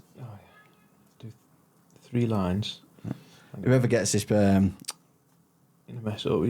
this mug That. And you can is going to get a funny S on it. Well, I've done it like an 8. Oh, yeah. I Do you know remember that? Yeah. Right, well, a UFO whistleblower confirms non-human beings invented the S thing in 1970. And so everyone's been wondering where that S started off, and apparently it's aliens. Some UFO whistleblower said. Ask, I'll guess next week. James Minard. Yeah. Yeah. He knows space. I don't think he knows aliens. Well, Unless he knows whistleblowers. That'd be interesting. Maybe. Yeah. I think he's having a chat with somebody that knows AI and stuff. So I might pick his brain a bit out. That's Yes. interesting. I've got a question to ask him similar to AI, computers, Oh, have you? and stuff like that. Yeah. Right. Well, we're coming to AI chat GBT in a bit, so that's a bit of anyway, fireballs in the sky of America. Did you see that? No. If I saw this, I would have thought it was the end of the world. I'll show you a video. If it loads. 9 days ago. Yeah, there's fireballs in the sky. What's these? 9 US states. Yeah. I would have thought it was the end of the world. Look at that. Comets, it were. Yeah. Pieces Imagine of rock. seeing that, UK. Wow. We'd brick it. We'd make bomb I shelters wouldn't. instantly. They look like they're set up to see it anyway. I know, Telescopes and everything up there. They're expecting it. They were stargazing, and a comet came flying down. Didn't look that big though, did it? Look. You think it burns up in the atmosphere? It looks It's cool. mad, that. It looks cool. Scary. Awesome to capture that. You always see that though in films, don't you? You think that's end of the world. So yeah, that'd be scary. So you didn't see that, no? No, that's interesting, that. Yeah. I mean, I've seen shooting stars, but they're boring compared to that. Yeah, they are, right. So there's another video here. We'll go for that one. So every 6 months, a man in South Dakota yes, I've climbs seen this this. communication tower to change the light bulb. He is paid $20,000 per God. climb.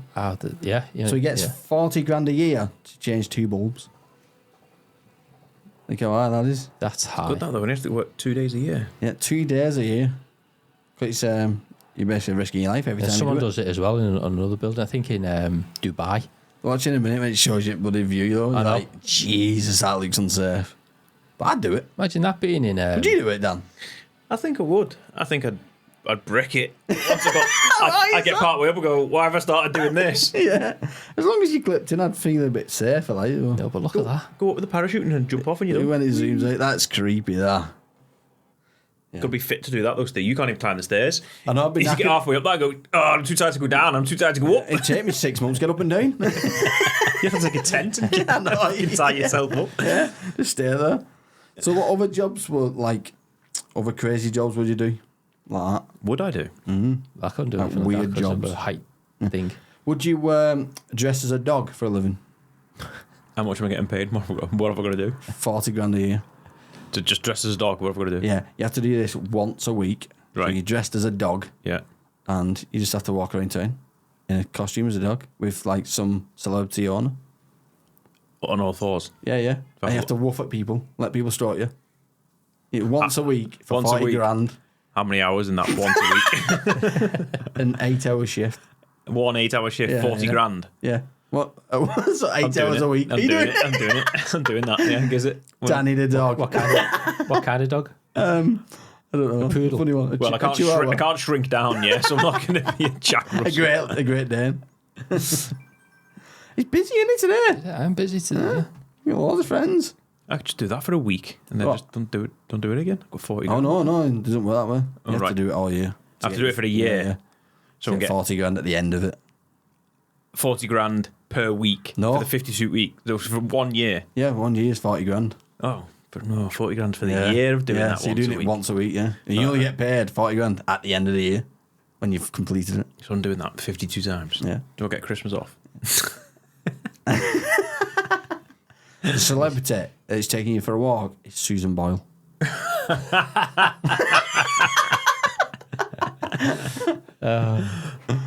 You're doing it? Probably still doing that. Yeah. Probably still doing it, yeah. Look at that. I probably would. If you're dressed in a costume, no one knows it's you, do they? I would feel a bit weird, people stroking me and me barking, like, but it would be a bit strange. Would you do it, Stu? Bite them.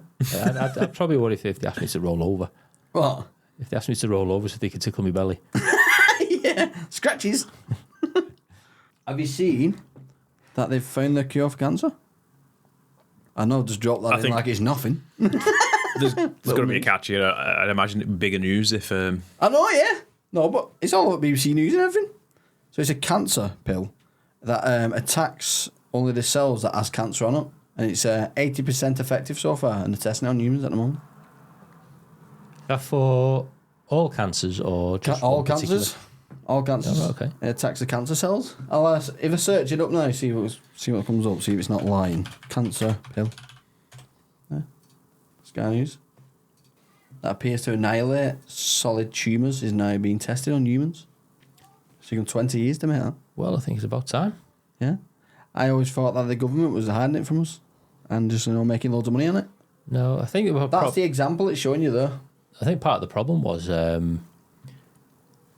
heard somewhere that the cancer cells has its own DNA. Right. Yeah, it's like his own thing. It spreads, doesn't it? Yeah, so it's about trying to find the DNA of the cancer cell, which is hard to because it's also got the DNA of the human that or the person that it's growing in. Well, that's what this is doing. It knows the difference between the cells. Right. So it's like it avoids the human ones and just attacks the cancer ones. That's good. So yeah, big news, isn't it? I don't know why that's not been everywhere. Well, if it's real news, you know what I mean? Like no one seems to not have heard about it. Maybe they're keeping it out quiet. Someone's leaked it and it's like... maybe they're just waiting for all these trials. Yeah. It's like old trials where you used to pay someone to like test it and they come out with that big heads. Yeah. Stuff like that. It didn't work. Yeah, it's currently being tested on humans, so it kills the cancer, but... Also kills the human. Yeah. Final Destination. What do you think of them movies? I thought the first one was really good. I think a lot of them was good. Do you like them? I know that. I like the films, but I don't think I'm going to be watching this because I don't like gruesome stuff. Right. Like reality gruesome stuff. It's not death. So I'd still have... I can't remember many of the films other than the first one. I still have issues with films like this. Right. Like this. What's this? Right. So I shall look away. Right. So, Oh, okay. in the gym, some guy was on a machine and it fell and hit him in the neck. He's now crippled. He can't move his legs. He's been told he can't walk again. Right on his neck. Just give away. Bad, that, isn't it? That is what happened in Final Destination, apart from it was a weights machine that squashed his head. That's bad, isn't it? Yeah, he's can't walk. But Yep. he's probably suing them for a lot of money. Right. Yeah. So, there is a new Final Destination coming out. Number 6, and that's out soon. Really? And that video, they should use it for promotion. Joking. I was going to say, I didn't believe you when you said that last bit. No, I thought there might be a new film coming out, and then when you said that. There is a new film coming out, number 6. I did like them I films. can't. Yeah. Remember Stu had to turn away for that. I turned away for that It one, weren't that bad, was it? I can remember the first one. I can't remember many others after that. Was the second one to do with the car crash that I they think avoided? the second one was a roller coaster, wasn't it? No, I think that was the third one. What was it? I think first one was the plane. Yeah, I'm yeah. sure the second one was The like tyre when it comes off and hits them. yeah, I'm sure it was a car accident. Yeah. The second one, the third one was a roller coaster, and I can't remember after that. After them films, I didn't trust anything, me. I thought everything was out to get me. There was one where like trips or something and the nail gun shoots him to the word race or something. It's stuck to Jesus Christ, anything can happen. It's the type of things that could happen in real life though, isn't it? Just like fans and that fall and chop you up and like that. Jesus Christ. Yeah. Moving on. We'll go to the next video just so we can get out of the way. Did you ever see the old Mickey Mouse and its like hidden stories behind it? I've seen old Mickey Mouse. Yeah, the but black and white I type didn't know Mickey they- Mouse. Didn't know they Yeah, had it was hidden stories. Yeah, well, it's based on adult type things. Can you see I mean, I've heard about... what he is making the holes in the cheese with on this video?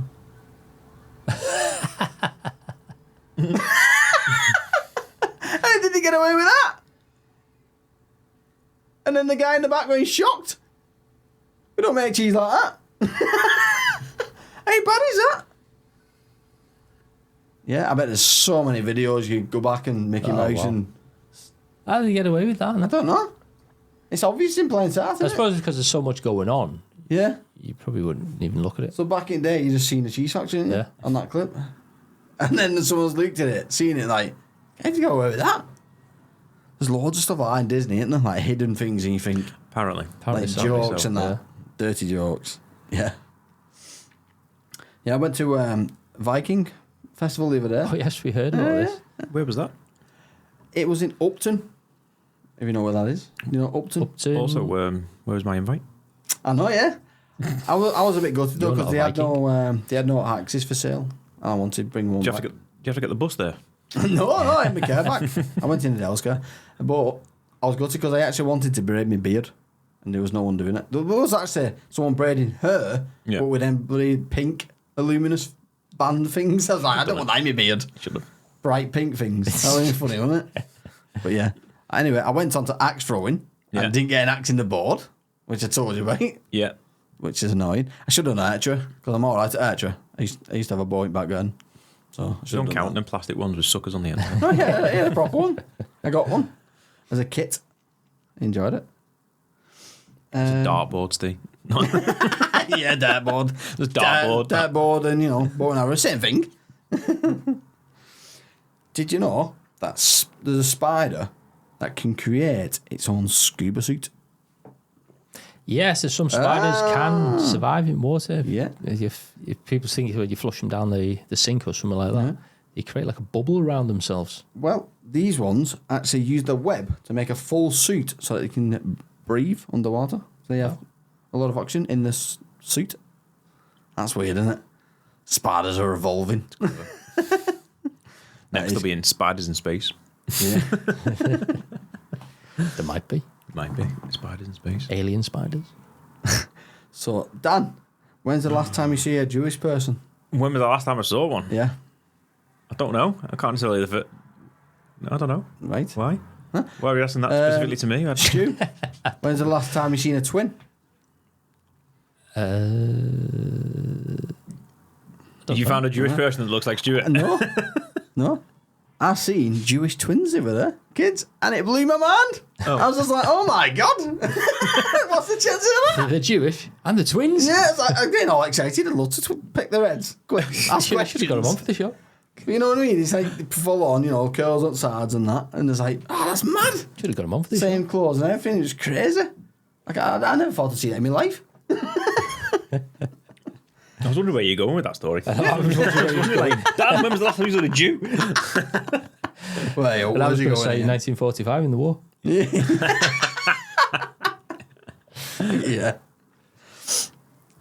I've actually got a gaming fact that's about the war and Nazis and stuff as well. Okay. It's quite interesting, isn't it? Interesting. Bring it That's for onto that. next week, isn't Bring it? that No, with you no, next no. week. I've got this this week. have you? I've got some gaming facts to bring. Oh, have you? Yeah, I've just nice. not got a quiz. Not got a quiz. Okay, well, Right. Well, rather than going through Mam, shall we do a quiz? You've got your movie I've quiz, got haven't my you? movie quiz. Yeah, we'll do that because I've got a few more things got- to talk about. You? Pens and So have paper I, to yeah, ready, yeah. or I've We've got loads of it. I've got a pen. Loads of stuff here, haven't we? Overrun.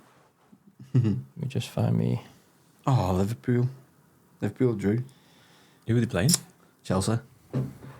I hope Jota got a yellow card. Yeah. He did as well.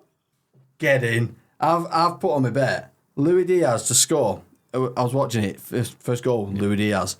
I've put both teams to score. They scored 1-1. And he had Jota to get a yellow card. Jota's got a yellow card. How much did you I've put on won. it? Let's have a look if I've won. Yeah, but how much did you put on it? I also had 10p, Tottenham not to a lot. lose. No, to draw today. And they drew. On the same one as the accumulator? On the same one. So let's have a look. Good odds for all that. Let's have a look at how much I won. Taking it Give me out 2 minutes. for a meal. Yeah. 320 quid. Nice. Nice. Nice little win there on the podcast. I made up with that. What am I buying? More gear. Don't tell Adele, and she never listens to this anyway, so she'll Oh, no, yeah, she'll never know. Anyway, what's the movie quiz? dropping a bit of serious there. And then That's right, straight to the quiz. Right, we've got pens and Do you paper. need some pen and paper? got a I'll pen. be back in a second. I'll go and get another pen and some paper.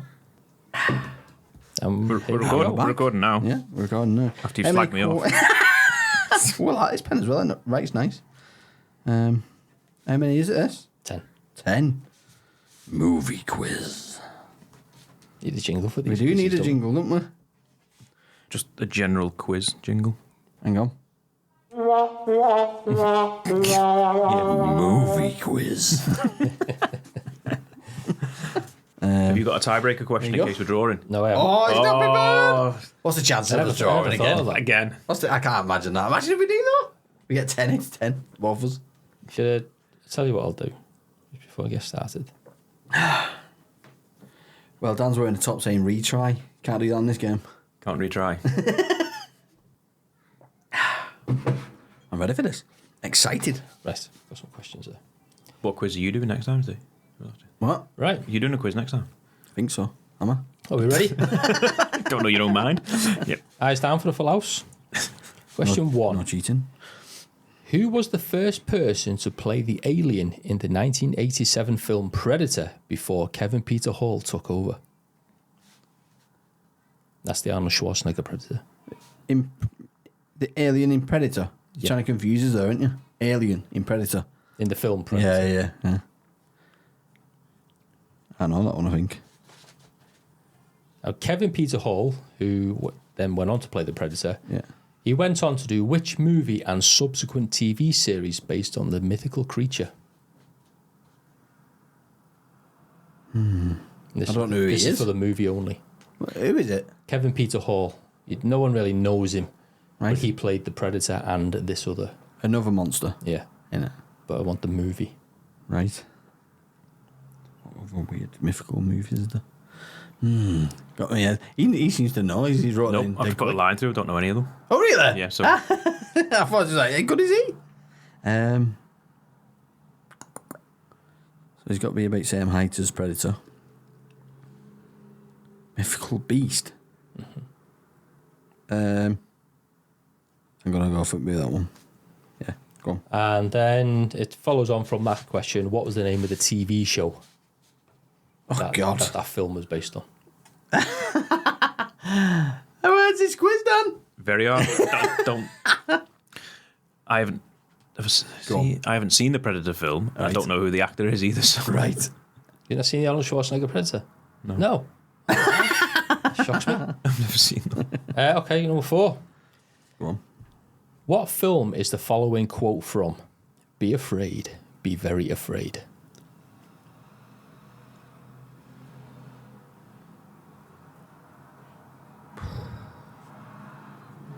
And it's a series of films. Okay. It's a little clue. Okay. What film was given the alternative production title of Blue Harvest before changing it on release? What's this? Say it again. Question 5. Well, I had that. What film was given the alternative production title of Blue Harvest before changing it on release? Blue Harvest. Never heard of it. They changed his name, innit? Family Guy did one as well. Family Guy did a mock of it. Yeah. Go on. Question 6. What colour pill does Neo take in The Matrix? The blue one or the red one? Dan should know this one. He's a Matrix fan. I can't remember. I can't. It's a 50-50 though, isn't it? Yeah. Cannot. Yeah. One of us is right. Oh, none of us is right. Go on. Question 7. Who took over the role of Bruce Wayne's love interest, Rachel Dawes, in The Dark Knight following Katie Holmes' exit after Batman Begins? You didn't know that one. That was a quick tick, that one. I don't know actresses Adults. or actors' names at all. So I'm going to struggle with all these. Yeah, we'll scrap the movie quiz next time. Yeah. Question 8. You've probably got to be another line for you. Who is the only actor to receive an Oscar nomination for acting in a Lord of the Rings movie?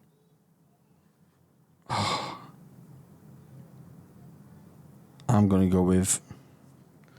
Can I just say the name of the character? Well, yeah, you can do, yeah. Go on.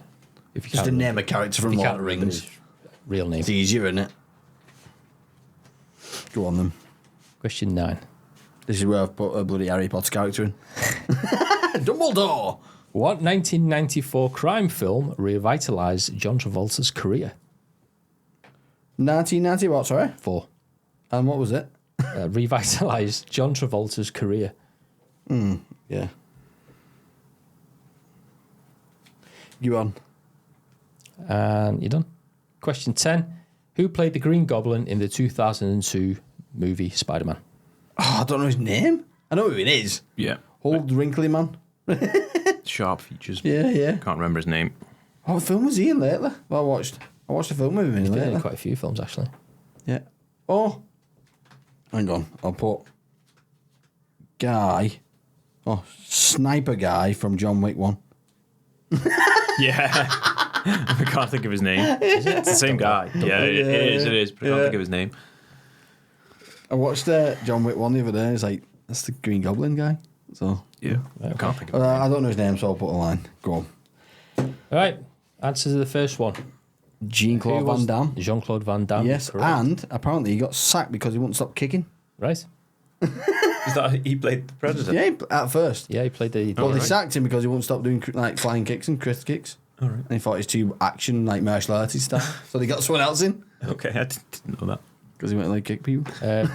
Kevin Peter Hall went on to do which subsequent TV series and movie of I didn't the have a mythical clue. creature?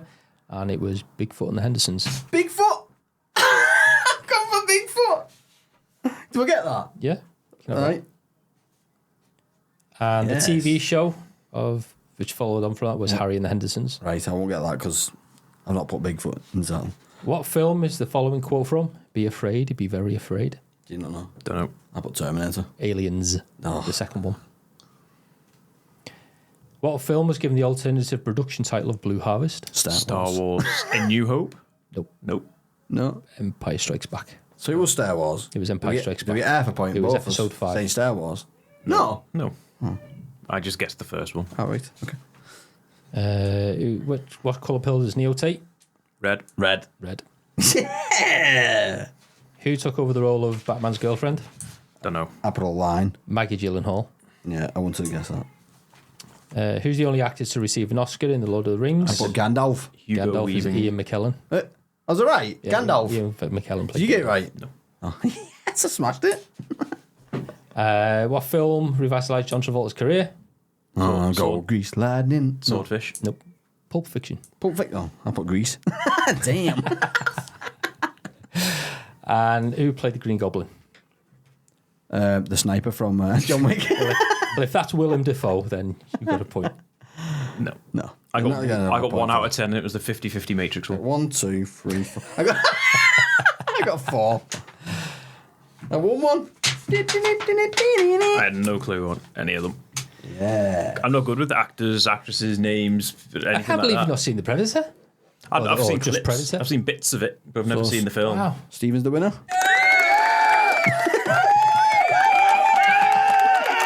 Thank you. And Dan lost on that one.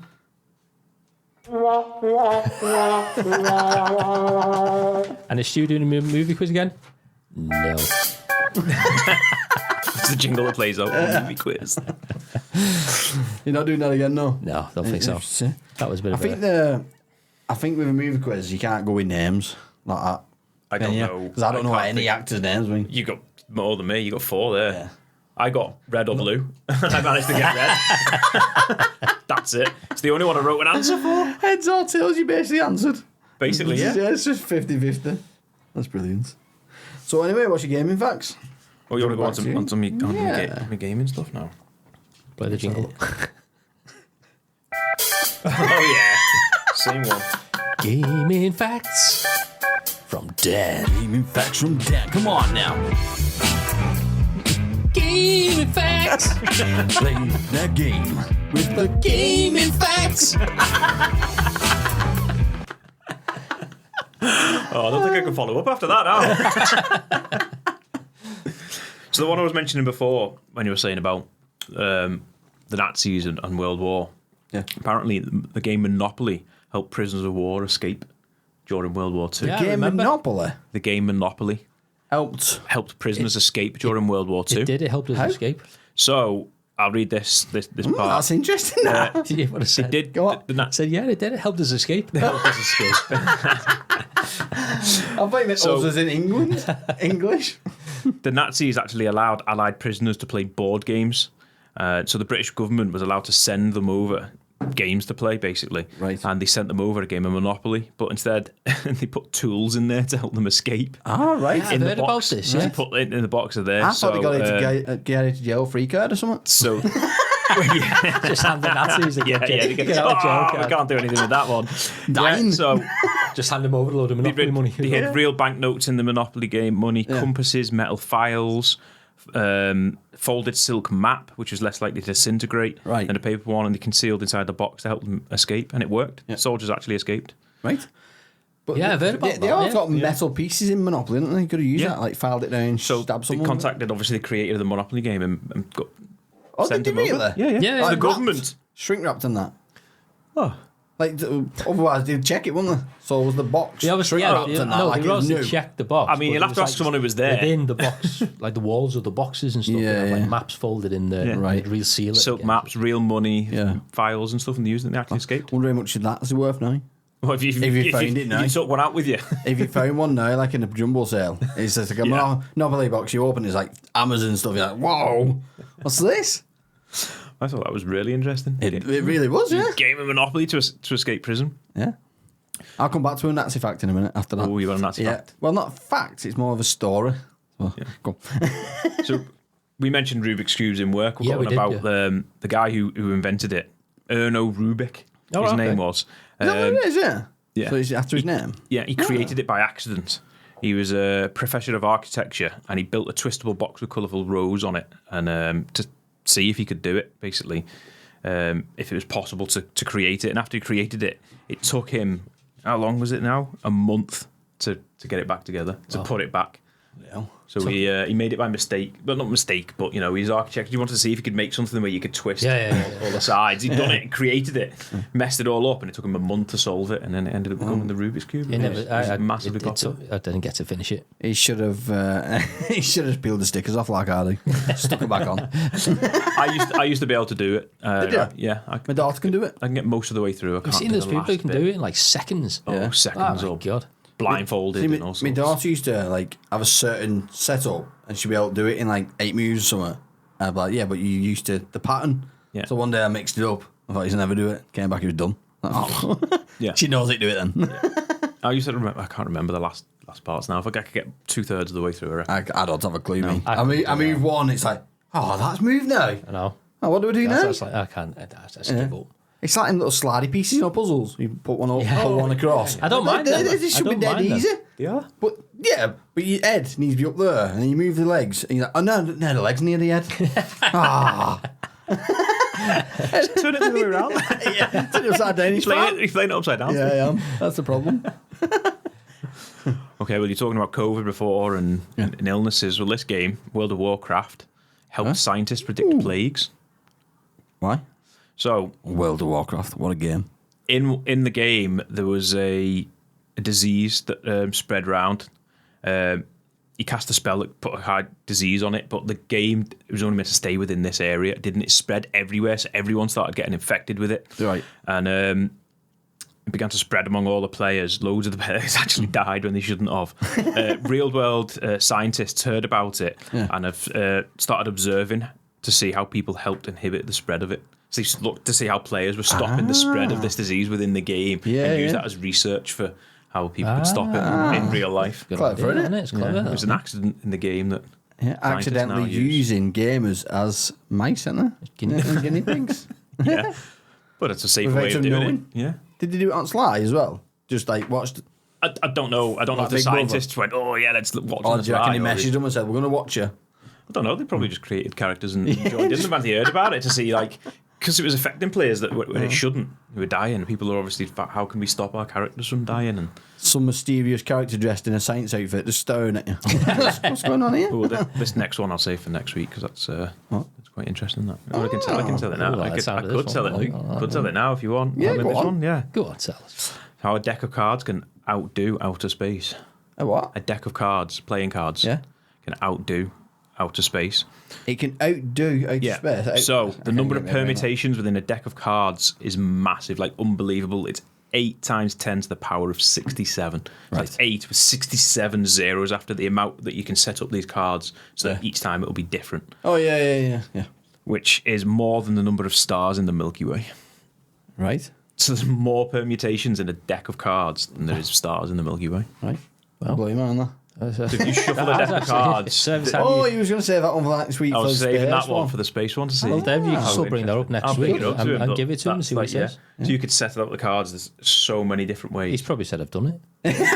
He's done it. Take you too long. Yeah, but this is James Maynard. That was interesting. You could shuffle a pack of cards. It'll never be the same twice. This is James Maynard. He's clever.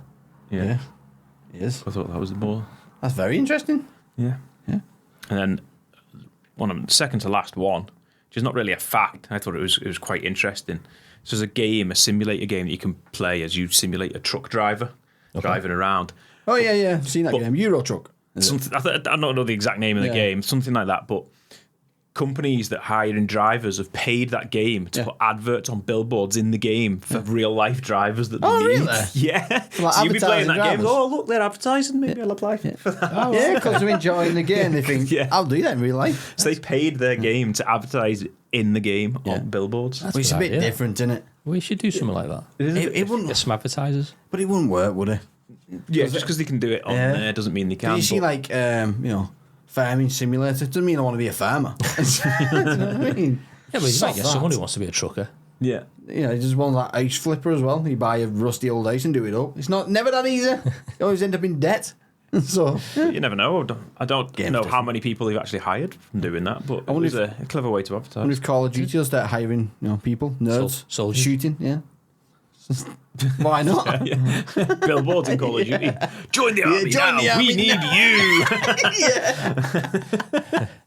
All the weedy guys turning up, running on little course and just. We need you, noob. This is nothing like Call of Duty. I'm being shot. Hide in the corner for an enemy to run past so I can shoot him. Yeah. Proper camping in real life. You can imagine running around, couldn't you, the field with these like guns and stuff. Let them go, crack him. No, you move over to the left. Yeah. Throwing guns up floor and picking another one up, like swapping the weapons. Yeah. Oh, picked a pistol up. This last one, go onto YouTube and I want you to search Virtual Bamboo Grove. Virtual Bamboo Grove? Yeah, I know Stu doesn't really play video games. I want to see if this blows his mind. Virtual Bamboo Grove. There you go. And watch. Right. This? Yeah, put it in full HD and everything. Okay. Get it as good as you can. You want to see how far... when Stu played and he was playing Space Invaders. Well, it's changed, hasn't it, now? That's... Yeah, go back. Right. And put the same back on. So what video games look like nowadays? This is a game. Is it? Is this Unreal Engine 4 or something? 5? There's no. Is this? That's a game. This is from a game. Yeah. Sod off. That's real. That's mad, isn't it? Is this all? It's all computer generated. That looks like better videos than your pictures. It does. Your pictures look fake compared to that. They do. This is. That's mad, isn't it? Computer generated. That's not computer generated. That's computer generated. Not. That's not real. That's mad, isn't it? That's. That's interesting, that done. That's so cool. if you want to watch this, go to Virtual Bamboo Grove on YouTube and watch it. I said it's amazing. Even for me, who plays computer games, I'm like, wow. Imagine running through that on Call of Duty. That is fantastic. That. It is, isn't it? It's only a short one. It's only a minute. You were right. That has just literally blown my mind because I thought it'd really. There's quite a few early. There's Unreal Engine. Loads of them. Yeah, that's the latest engine they're using to create games now. Wow, that is just fantastic. It's mad. Yeah, there's loads of them. Unreal Forest. I'm obsessed now. You've got me going. That's it. I'm not taking pictures anymore. I'm going to find something. There you go. That one's a little less impressive. I think you can tell. Yeah, you can tell by the way they move. You can tell a little bit for the trees and the lighting. Yeah, the way them leaves are coming down and looking a bit dodgy. Look at this sus. That's stuck on cobwebs. It's still quite impressive. But that's good. Wow. Got a bit blurry, like it was 3D almost. However, games to be that good though. It's mad because even like back when PlayStation 1's came, it was like, I can't see graphics getting any better. They gave it 3D. It looks real. This is literally photorealistic. But then you went to like Xbox 360 and that was the same. It's like this, you can't get any better. And every console you're thinking that can't get any better than this, and it will. But to the point of when this is when the does next it stop? thing, and then when virtual reality comes out and you put them goggles on, if you were asleep and then someone put them on you and you woke up, would you know? Freaked out, wouldn't Would you know? Yeah. If someone recreated your house and you put them, when you go That'd be interesting to. But then that's when you become that paradox of, are we in a tank? So imagine that as an experiment. You put all maybe these someone's already done that and we're in a tank and we've got VR goggles on. Maybe. But that bamboo thing. Oh, that was good, wasn't it? That was really a good good. one. That Yeah. I was impressed with that. It's a short film. There's a guy in it. That's the like cartoons you told me to watch. That Death and Robots. Yeah, that's really good. I've watched Death and like Robots. I think I've only watched 3 episodes. They're dead short, aren't they? Yeah. Like 18 minutes and Did that. you like it though? They are really I watched the first 3. I enjoyed it. Especially that little one with robots in, where they walk through and all humans are dead. It's funny that one, isn't it? Cats have thumbs or something like that. Yeah, the cats. Did it explode and stuff like that? Probably scared of So cats. games at the moment use Unreal Engine 4, I think. Yeah, and that's 5, and they're up to like 5.2. They're improving it all the time. way. But Capturing Lofferton. He looks real then. I think he's just talking about the engine, but yeah. So that's a 5.1. They're on 5.2. Water's always. Are they on 5.2? Well, on that other one that we watch on YouTube, those Corridor Crew. We're always going on about. You mention about Unreal Engine and stuff like that. And again, that's a computer generated. So if I didn't tell you at the start, you might not have even realised. I wouldn't have realised until you told me. Like, yeah, that's how impressive it is. I thought you'd like that to finish off my little gaming section. A few facts and a few interesting things. Yes, I was impressed. I was impressed with that last one you did last time. Oh, the oscilloscope. Yeah. So we got a bit of Monopoly beating the Nazis. Yeah. Nazis can never win at Monopoly. Right, so going back to when you said Nazis and I got a story for tell. Yeah. Well, I've been listening to like serial killer podcasts again, and during Nazi takeover, in France, there was a doctor called Marcel Petiot who created this group where he'd basically tell like Jewish people that are trying to flee the country that if you give me 20 grand, I'll get you out of the country to Argentina, and they'd come along. They give him 20 grand, and they said, right, you have to take a vaccination to get to that country. And he'd be injecting them with like a poison and killing them. And he did this for ages, for about 20 deaths, something like that. Wow. Just killed a load of people. And all the people that was involved with him didn't know. They just thought he was taking them to Argentina, getting rid of them. So yeah. What was he doing with the serial bodies? killer during Nazis. He's as bad as Hitler.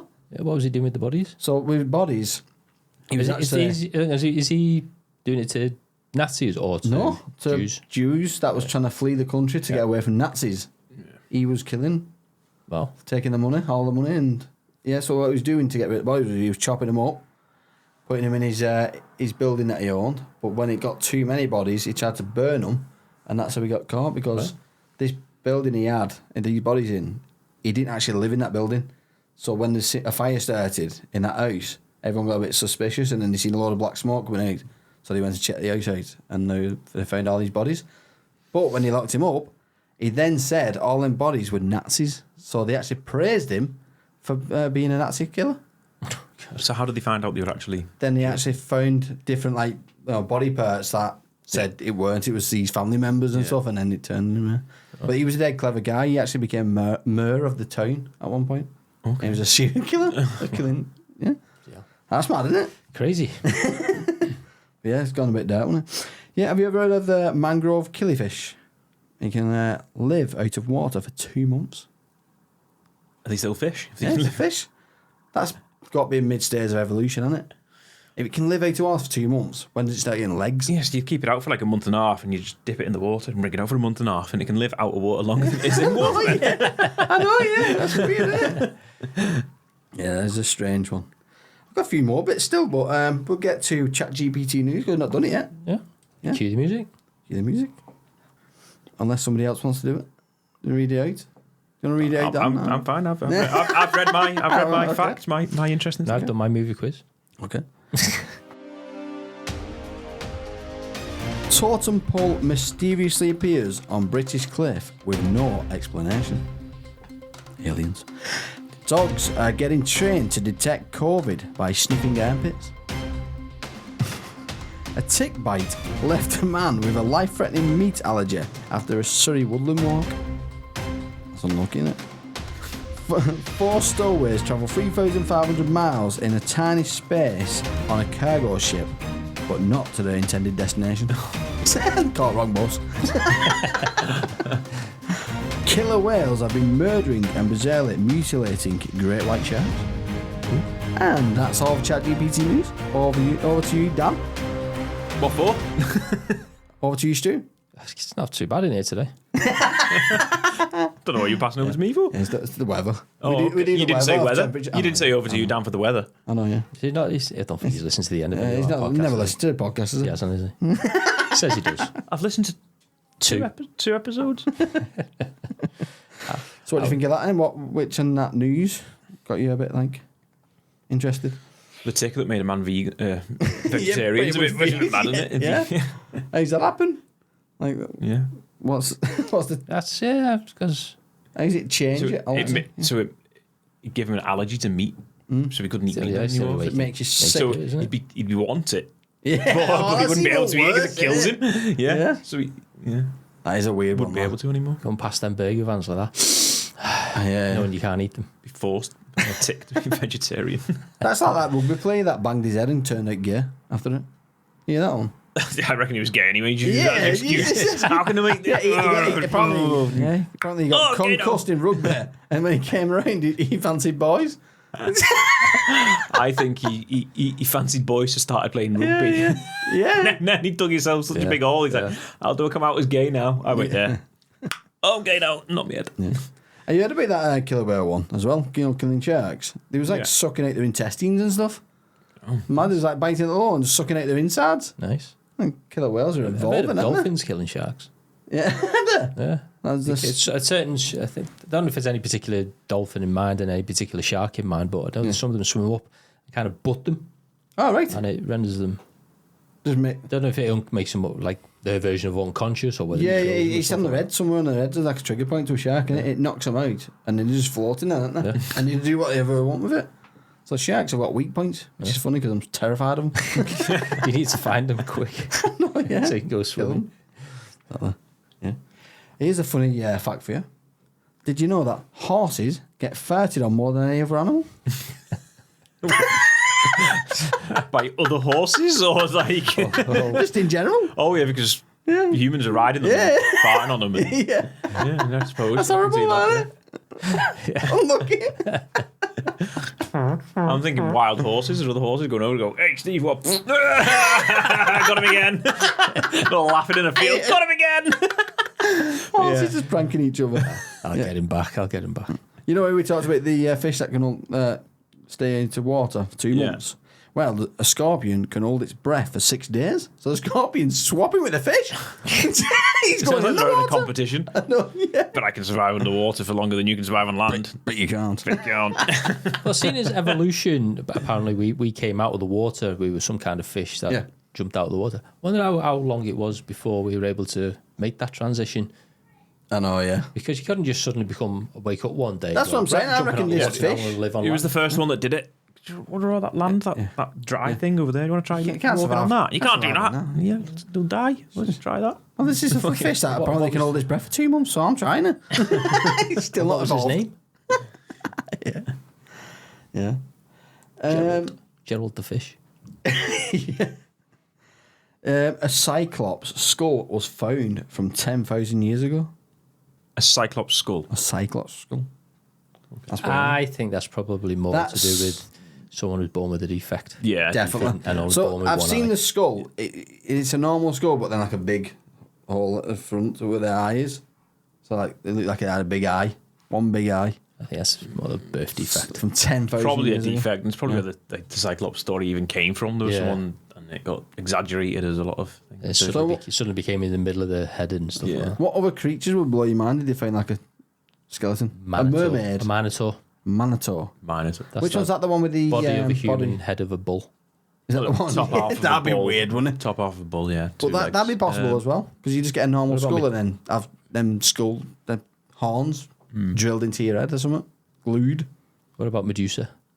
Snakes, snakeheads. Yeah. Well, the fish one would be weird, wouldn't it? The mermaid. If you've seen that body and then like a long tail almost. Yeah. Well, they claim to find them, haven't they? But yeah. Apparently, they've been caught out. Yeah. Well, they used to say that mermaids used to sing to sailors, didn't they? And then the sailors would get close to the water and then get dragged in by something. Yeah, there's sirens. There's a few stories, sirens. Yeah. Yeah, sirens and stuff like that. Harpies, I think. I'd love to believe some of it. Like, that'd be interesting, though. Yeah, harpies, like half human, half bird, that also sing to you and lure you in. I think that's a similar thing to sirens and. What? Like half human, half bird, harpies. Oh, is that what it's called? They would also sing to you and lure you in as well. Never heard of that one. I've heard of herpes. I've heard of herpes. Half human, half disease. Right. So back to them, crazy facts earlier on. Yeah. So get back to them.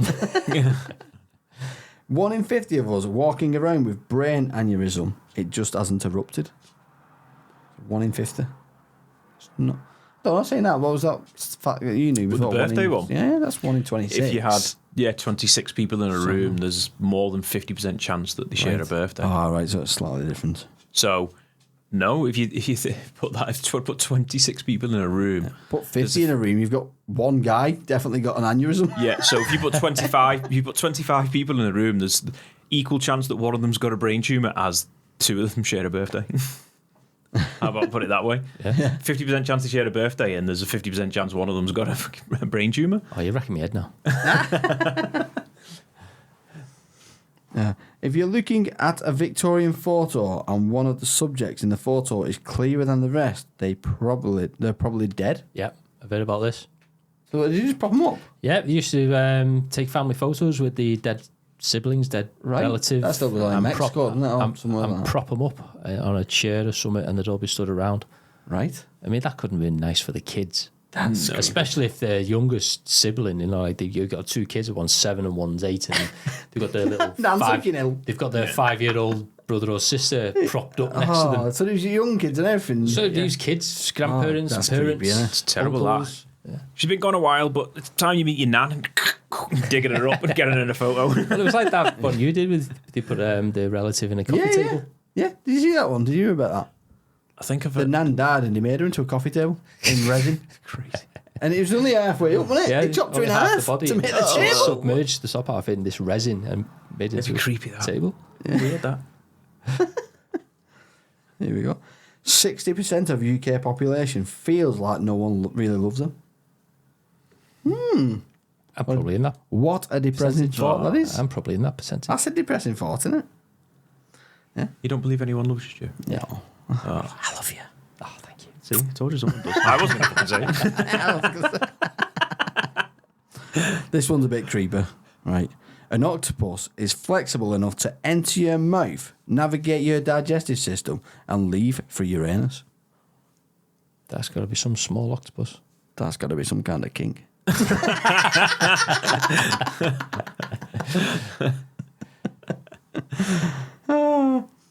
If you're a single child and don't have kids, you will break an unbroken line of children that has gone on for tens of millions of years. Yeah, that's been going on for tens of millions of years. Yeah, it has, yeah. Right, one more. A person suffering from Cotard's syndrome believes he/she is dead. Cotard's syndrome comprises any of the series of delusions that range from a belief that one has lost organs, blood, or body parts to insisting that one has lost one's soul or is dead. I don't know what that means. I read it and I couldn't work it out. So they believe that they're dead? Well, the person that's got it believe that they're dead. They believe they're dead. Believe they're actually dead. That they're actually dead. Right. So does that mean they believe they're a ghost or? I don't know. How does that work? They must think like walk around and pretend like that people can't see them or something. I don't know. That'd be mad, wouldn't it? Real people haunting people. Yeah. Whoa. And they're like, fuck off, Dave, I can see you. Oh, yeah. And he's like, I'm dead, he can't see me, but he thinks he can. Tell Mum I miss her. Tell it yourself.